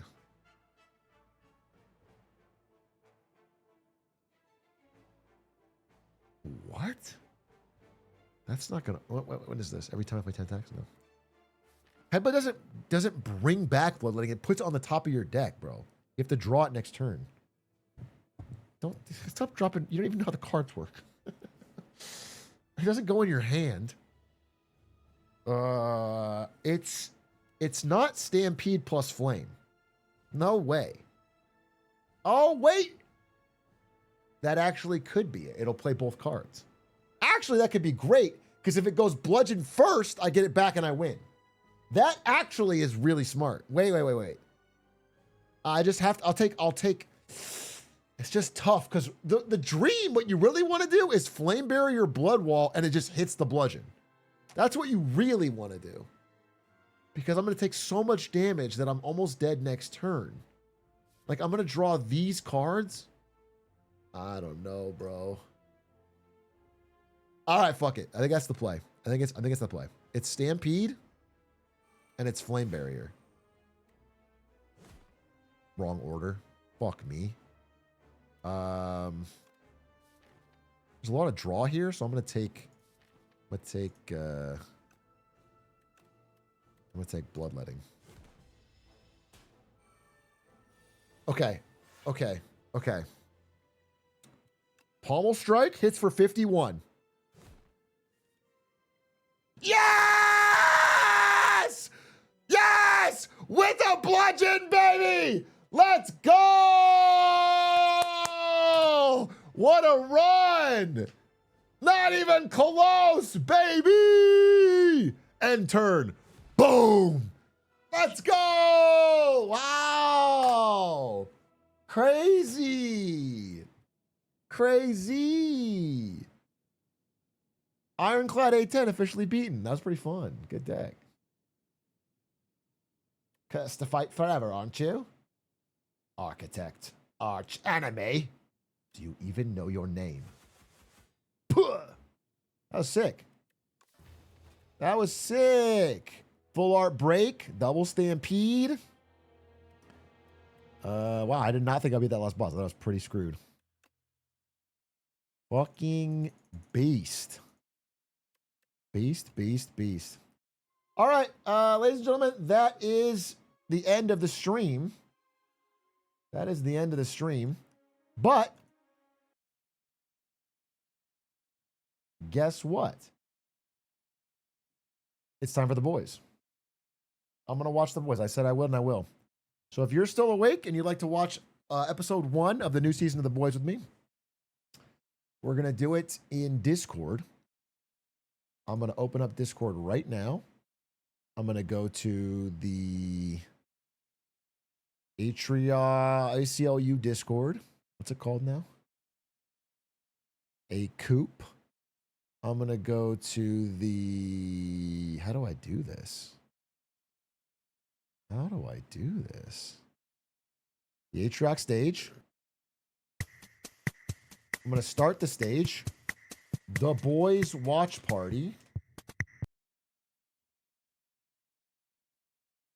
Okay. I think people can hear me. This is what it looks like. You can check it out right now. This is it. It's filling up. We're going to watch the boys with everybody in the Discord. If you'd like to watch, please come check it out. I think the Discord link is somewhere. Actually, my Discord or something. I don't know. But I can't watch it on here or I'll get banned. So if you'd like to do that, please click. If not, see you when I see you. Thanks for watching. That was a fun stream. Thanks for enjoying the Slay the Spire. It was really fun. Bye!